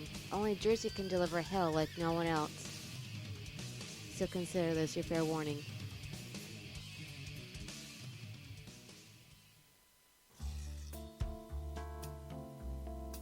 Human by race, Christian by faith, American by nationality, and conservative by choice. Reverend Ralph J. Chittum Sr. is the right guy on SHR Media from 8:05 to 9 p.m. Monday through Friday. And if on the rare occasion I am ever wrong, I will still always be right. The right guy on SHR Media. Power brokers use corrupt politicians, deceptive Islam, and lies from establishment media to turn the once shining city on a hill into the city of the blind. What do the elites fear? One man with a cane. I'm Dave Milner. Join me at SHR Media, High Plains Talk Radio, Spreaker, iTunes, and YouTube for a different kind of commentary on the unpleasant blind guy. Because truth is not always pleasant. Hello, I'm Tim Hart. I'm the guy BZ hires due to his shameless contract with the SHR Media Network to voice his promos. He'd like me to tell you that the bloviating Zeppelin's Berserk Bobcat Saloon radio show can be found on SHR Media Network, Spreaker, and YouTube every Tuesday and Thursday night at 11 p.m. Eastern and 8 p.m. Pacific, featuring right thinking from a left brain and doing the job the American media maggots won't. You'll find that the speech is free, but the drinks are not. There, in the saloon, just when safety pin manufacturers are running out of metal for the diapers of the leftists, BZ is sending his personal drones of freedom into the wheelhouses and ossicles of lovers of sovereignty and liberty nationally and globally. Broadcasting behind enemy lines in occupied California, BZ swears that no rights were harmed in the making of this promo. This is Jersey Joe, host of the Reverb Common Sense, and you're listening to SHRmedia.com. Ladies and gentlemen, boys and girls, children of all ages, thank you very so kindly for listening to the bloviating Zeppelin's Berserk Bobcat Saloon, right here live and direct on SHRmedia.com, the SHR Media Network you're listening in. You can watch live on the SHR Media YouTube channel. You can watch live on the SHR Media Facebook Live page, and you can watch live on High Plains Media, courtesy of Dan the Man Butcher. Thank you ever so kindly. And more kudos to Dan, who supported myself and the Sackheads radio show when our internet was wonky. That's the technical term, by the way. Everyone knows that I am a technophobe. I know all things technology, so I can assure you, I can promise you that that is the proper technical term when you lose internet, wonky. And that's what it was. Okay, before I press on to something else, I have to tell you that there's a little bit of schadenfreude running in me right now, and that's why we're going to do this brief segment right here. It's time for happy stories and good times. And what could be a happy story with good times more than this? This is from Sports Illustrated. More significant layoffs are coming to ESPN. Oh, no, Mr. Bill, that can't be. ESPN will lay off more than 100 staffers. After the Thanksgiving holidays, multiple sources tell Sports Illustrated the layoffs, which were described by a person briefed on the plans, will hit positions across ESPN, including front-facing talent on the television sides.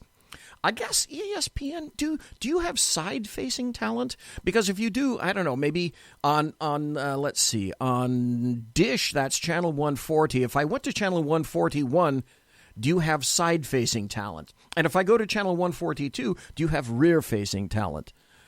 I've never seen it, but I've never really gone off of channel 140 in any event.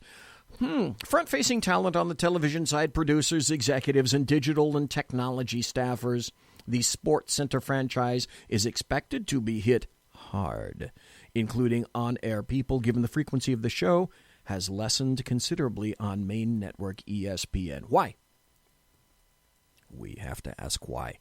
Why is ESPN bleeding subscribers and viewers? Let's piggyback that, shall we, with this question. Why is the NFL bleeding viewers?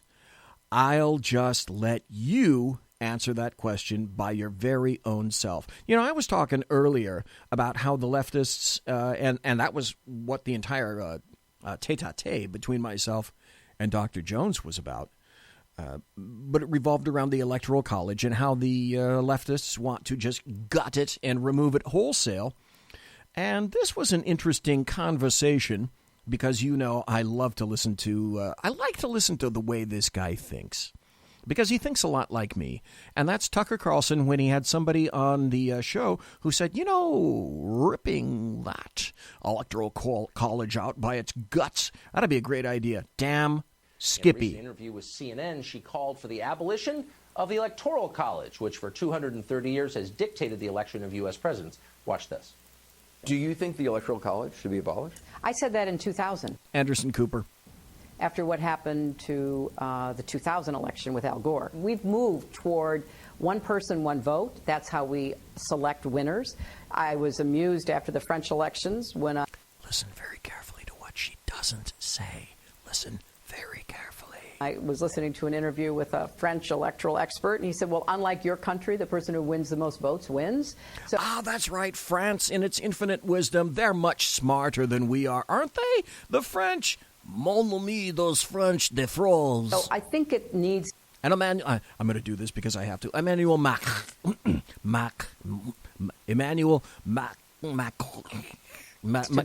be eliminated. I'd like to see us move beyond it, yes. Yes, we need to. Leslie Marshall is a talk radio show host, and she agrees with Hillary that we ought to abolish the Electoral College, and she joins us tonight. Leslie, good to see you. Good to see you, Tucker.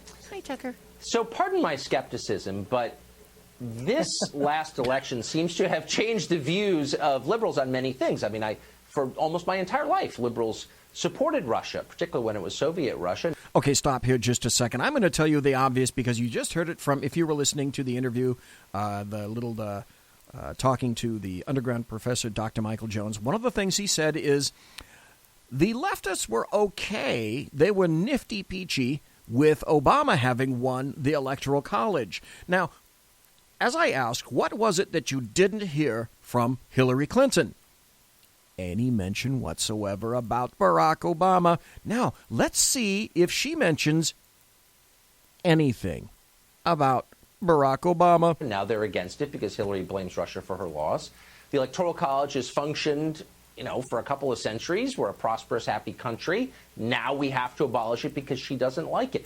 Can you look right into the camera and say, if Hillary had lost the popular vote but won the Electoral College, you'd be for abolishing it?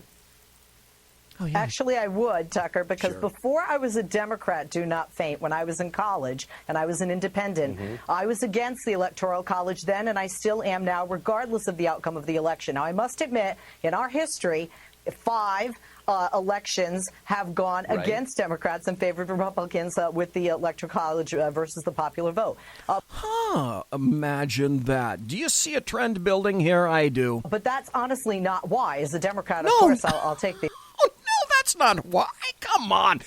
You need to have their senses beat into you. That's not why. Advantage if it comes up. But I don't think it's an advantage. I think it's a disadvantage. I'm in a state, for example, here in California, where numerous people will say, my vote doesn't count. And that includes many Republicans who are like, it's just going to go to the Democrat. How many Republicans are there in California? I don't mean rhinos, because there's maybe 75 rhinos, but how many real actual conservatives in California are there? Well, there's me, Sackhead Sean, Sackhead's Clint.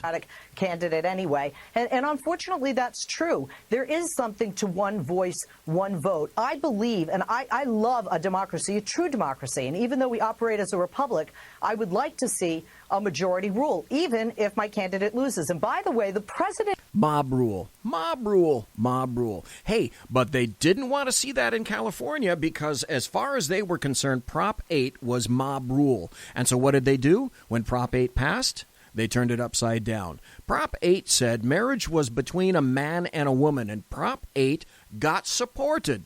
It was the mob in California who supported Prop 8, saying that, marriage is in fact between a man and a woman. Then what happened? It went to court. And then what happened? It got kicked to the curb because, after all, what is this? It's California. So, mob rule? Bullshit. Himself, back in 2012, said... Only the mob when it's on the left. Do you see the distinction? And this is a distinction with a difference. Electoral College was a disaster for democracy, and he changed his mind as well. So it's not just us liberals who changed their minds. Oh, I'm not surprised. Then, let's take what you're saying seriously. If we're going to have a one-man, one-vote system, pure democracy, as you said, real democracy, then we've got to abolish the Senate because it's not, of course, democratic. A senator from California represents 40 million people. A senator from Wyoming represents a little over 500,000. It's not one voice, one vote, as you put it. It's totally skewed. So you'd get rid of the Senate, right? Well, I think when you have progress in a nation and you change, certainly our country has changed in the past 230 years, from the late 1700s till now. I mean, not just our demographics, not just how many states do we have now compared to then. By the way, did you notice no real answer? No real answer. Move along. Nothing to see here. Honestly, and I know they're going to get mad at me in Rhode Island, but to have two people representing Rhode Island and two people, you mentioned the state I'm in, of California, representing the population of this state. Separation of powers. Ever hear either one of them mention that, by the way, which... That's why I talk to the underground professor, Dr. Michael Jones, because he is, in fact, a constitutional scholar and knows about things like separation of powers and the distribution of power. And these people don't.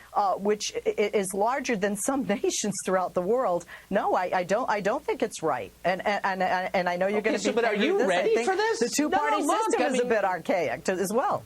So let's change it. Then maybe you just want do you want a direct democracy? You ready for the consequences, though? Because gay marriage wouldn't be the law of the land. It lost in California. Thank you. As you know. Global warming, not even a concern for most people. You'd never get a carbon tax under a direct democracy. You'd have to change the population of the country. So, in other words, the idea that the majority rules, it's a great idea, and I'm for it. I'm more on the populist side. But a pure democracy would disenfranchise rich liberals, the ones who run the Democratic Party, completely. Their ideas have no popular support. Is that a concern for you? No, she's not rich. I don't think their ideas have no populist support. And I understand what you're saying about a vote here in California. You have to look at the demographic of the voters, and you have to look at also the language of that ballot measure. Oh, just like BZ said, now the truth is that you're starting to see the zipper come open and the nasty teat of the truth slip out unbrassiered. And that's this. It's all about the demography. It's the demography.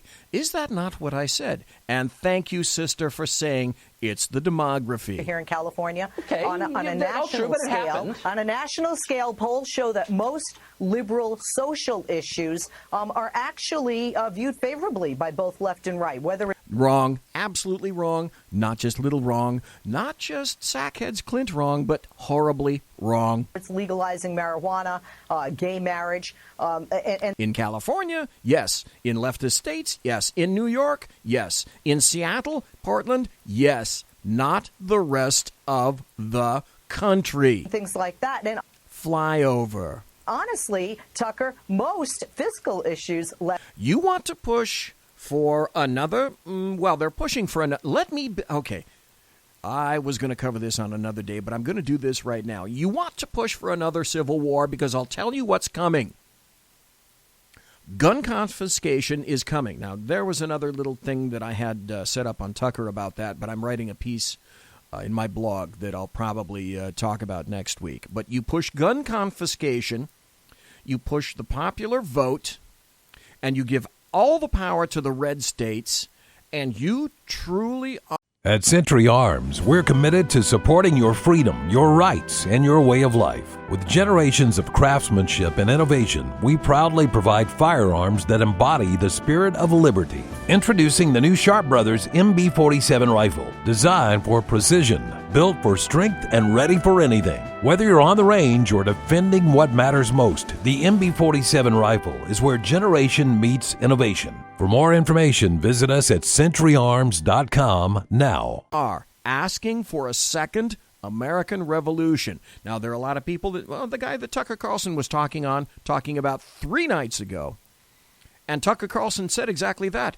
Do you not think, because I do, that there would be a second revolution if you decided that, like Australia, you were going to just confiscate weapons? And perhaps, like leftists have already suggested, there won't even be it will be a complete and total fuck you. We're just going to take them and compensate you for them? Don't make me laugh. You want to do that? You're well on your way right now. Well on your way. Now, I thought November 4th was going to step off. Antifa proved once again that they're a bunch of pussies. But trust me, like the guy in Sutherland Springs, Texas, with a rifle and no shoes, that's no pussy. What do you think he's going to say when you come for his guns? Left and right are more so agreed on. People are, even Democrats, even myself, are a bit more fiscally conservative. So I think it would work out. And quite frankly, I want everyone to feel that they have. Feel. Did you clue in on that? Not truthful, not facts, not history, not background. Feel a voice. And in this state of California where I live and in the rest of the states in this country. In California, when we voted Prop 8 and Prop 27 and all that got shut down by the California Supreme Court, I wonder, did leftists consider how we conservatives felt? Did leftists consider how the bulk of Californians felt when that got turned upside down, obviously, by a major leftist California court? Country. I know many people don't vote. Look at how few people vote in our elections, not just our presidential elections. That doesn't have anything to do. That is a distinction completely absent any difference whatsoever. Our local elections. Because people voted this time. The public said it wanted something different. They elected Trump, and like everyone in LA's been having an aneurysm ever since. How many people voted? How many people voted? Leslie, I don't know. The amount of people that can vote, how many? Yeah. Again, thank you. Out of the people that can vote. Now, that begs another question. Are you talking, young chickie, about people who can vote because they did this? They ambled up to the election box and they said, hola, and filled out a little form, and no one asked them for any ID. They just walked right in, and they gave them a ballot in Spanish because you have to. And they ticked the most leftist person that they can think of because that's what they were told to do before they came in. And so those are voters. Again, I will have stories about this next week, but I am firmly convinced a minimum of 1 million people to 2 million, and people posit up to 3 million illegal voters, not necessarily illegal immigrants, but people who didn't register to vote or, as in bring in stage left, your average Mark 1 Model 1 dead guy name, social, etc. And there you go. You've got another Chicago voter, don't you? Certainly you do. Leftists are going to keep pushing. They're going to go for the demography. You know it. I know it. Let's stop here for a second. I'm going to come back because Ginsburg, let's see, I got about 9 minutes left. SCOTUS Justice Jurist Ginsburg, she also wants to see the Electoral College gone, pulled out, garrote around the neck. And I didn't get to talk about Donna Brazile like I really wanted to. And there is no time really to talk about Roy Moore. But, we were talking about Hillary Clinton and the people that voted for her and her book, What Happened? I don't know what happened. And then Donna Brazile coming out and letting the various cats, and all the kittens out of the bag. Hillary Clinton had literally, count them, 27 excuses that she's made for her 2016 loss. Let's see. Let's go in no particular order that I can remember and tick off the top of my head. Let's see. There was James Comey. She was dumbfounded.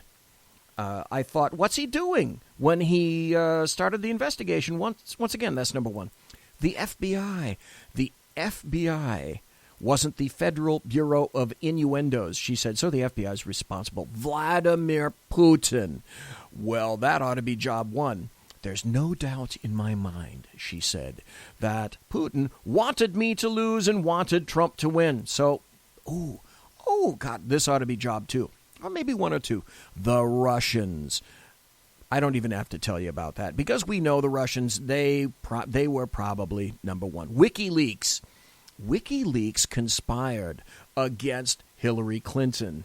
The Comey letter, the great measure by the Russian WikiLeaks. No, I'm sorry, mine chick. That was Julian Assange. Oh! She votes you, leftists and Republicans, for being stupid enough to not vote for her because she calls you low information voters.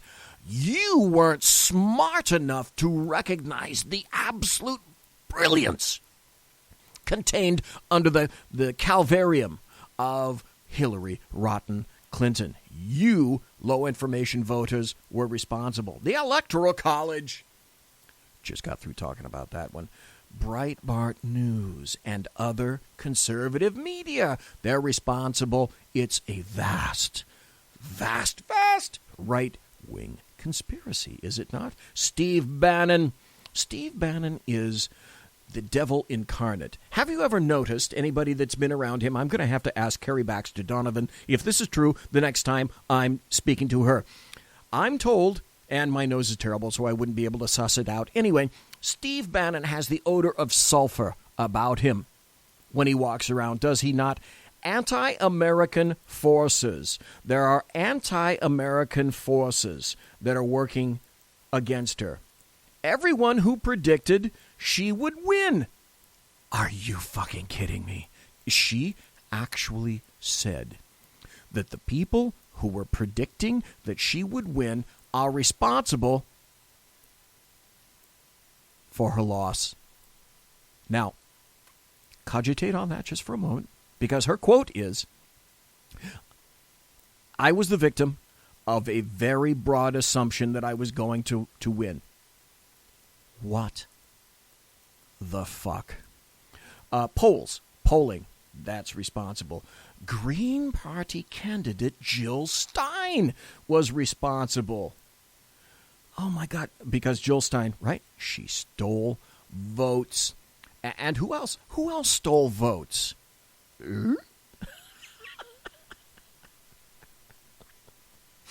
Well, it's no secret that the Obamas and the Clintons really don't like each other very much. So would it surprise you if I were to tell you she blames Barack Hussein Obama?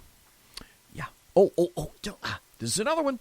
Let's not forget, we got to get identity politics into there because that's very important. That What do I smell right now? Well, besides the sulfur of Steve Bannon, I also smell the odor of identity politics. Yeah, white women. White women were responsible for her failure. The New York Times. The New York Times was responsible for her failure. It was the media's coverage of her email scandal. In other words, because they actually covered a topic. They actually covered her email scandal. The New York Times, leftist central on print, is responsible. Bernie Sanders. Bernie Sanders is responsible despite the fact that Donna Brazile let the cat out of the proverbial baglet. And Bernie Sanders got butt-fucked, but that's okay. He's still responsible. You know who else? If we've got Bernie Sanders in there, let's throw some Bernie Sanders supporters in there as well. Oh, you know who had massive amounts of power? Brexit leader Nigel Farage. It's not enough to j'accuse of the people in the United States. No, it's go across the pond over there, across the Atlantic, and Brexit's adopter, Nigel Farage, it's his responsibility too. Misogyny and sexism. Again, got to throw a little more identity politics, mix to taste. Facebook. The vast majority of the news items in Facebook were fake. That's funny. Did you ever see any fake ads in Facebook? I never did. Campaign finance. You had Citizens United come to its full fruition. You can't stop there. Not just the New York Times. Oh, no, it was all of the media who was responsible as well. She says American journalists who eagerly and uncritically repeated whatever WikiLeaks dished out. So the entire media, all of the media, the American media maggots, are responsible. Oh, and women who didn't vote. You biatches are responsible, as far as Hillary Clinton is concerned, for not ensconcing her on the throne, where she may be sitting right now as far as we know. By the way, Hillary Clinton, if so, watch out for the anaconda mindworm. The Republican Majority Leader, Mitch McConnell. Mitch McConnell was responsible. Mitch McConnell, by the way, she called unpatriotic and perhaps even the most significant. You thought Russia was bad. You thought that Putin was bad. Here are, again, more identity politics. Got to get it going. You know who was the worst? I mean, I know you know, but I'm going to tell you anyway, despite this comes out of Captain Obvious Land. Do you know who was worse? Men. Men were responsible. Because she said this about men. All of a sudden, the husband turns to the wife and says, I told you she's going to be in jail. You don't want to waste your vote. So because of that, it's the responsibility of men. I would submit even two more things. I'd go so far as to say the two unmentioned things that should have been in that list of 27, which would make it 29, would be this. And you know this to be true. Guaranteed. Tidal pull and sunspots, right? Monsieur has been locked!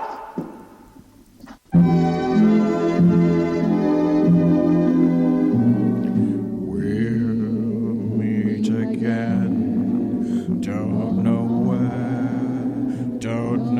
when, but I know we'll meet again some sunny day. Great song. World War II, Vera Lynn, English. Ladies and gentlemen, boys and girls, children of all ages, thanks for listening to the Bloviating Zeppelin's Berserk Bobcat Saloon, live and direct here on the SHR Media Network. You want to contact me, you can go to bloviatingzeppelin.net. I'm on Twitter at bzep, and email bz@shrmedia.com.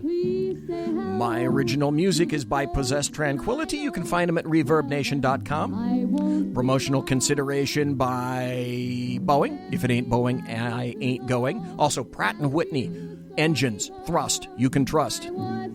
Thanks again to my personal KC-135 Kettle 1 contingent with whom I will be consulting as per normal in less than an hour. And I got to thank you, and you, and you, and you, and you, and you. You I saw there.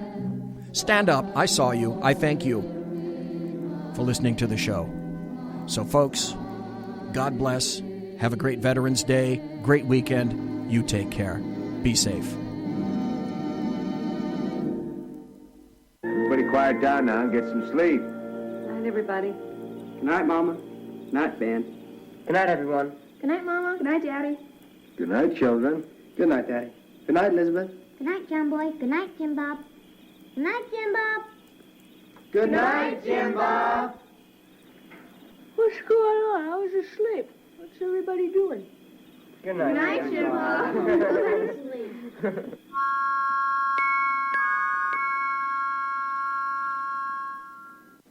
Good night, and good luck.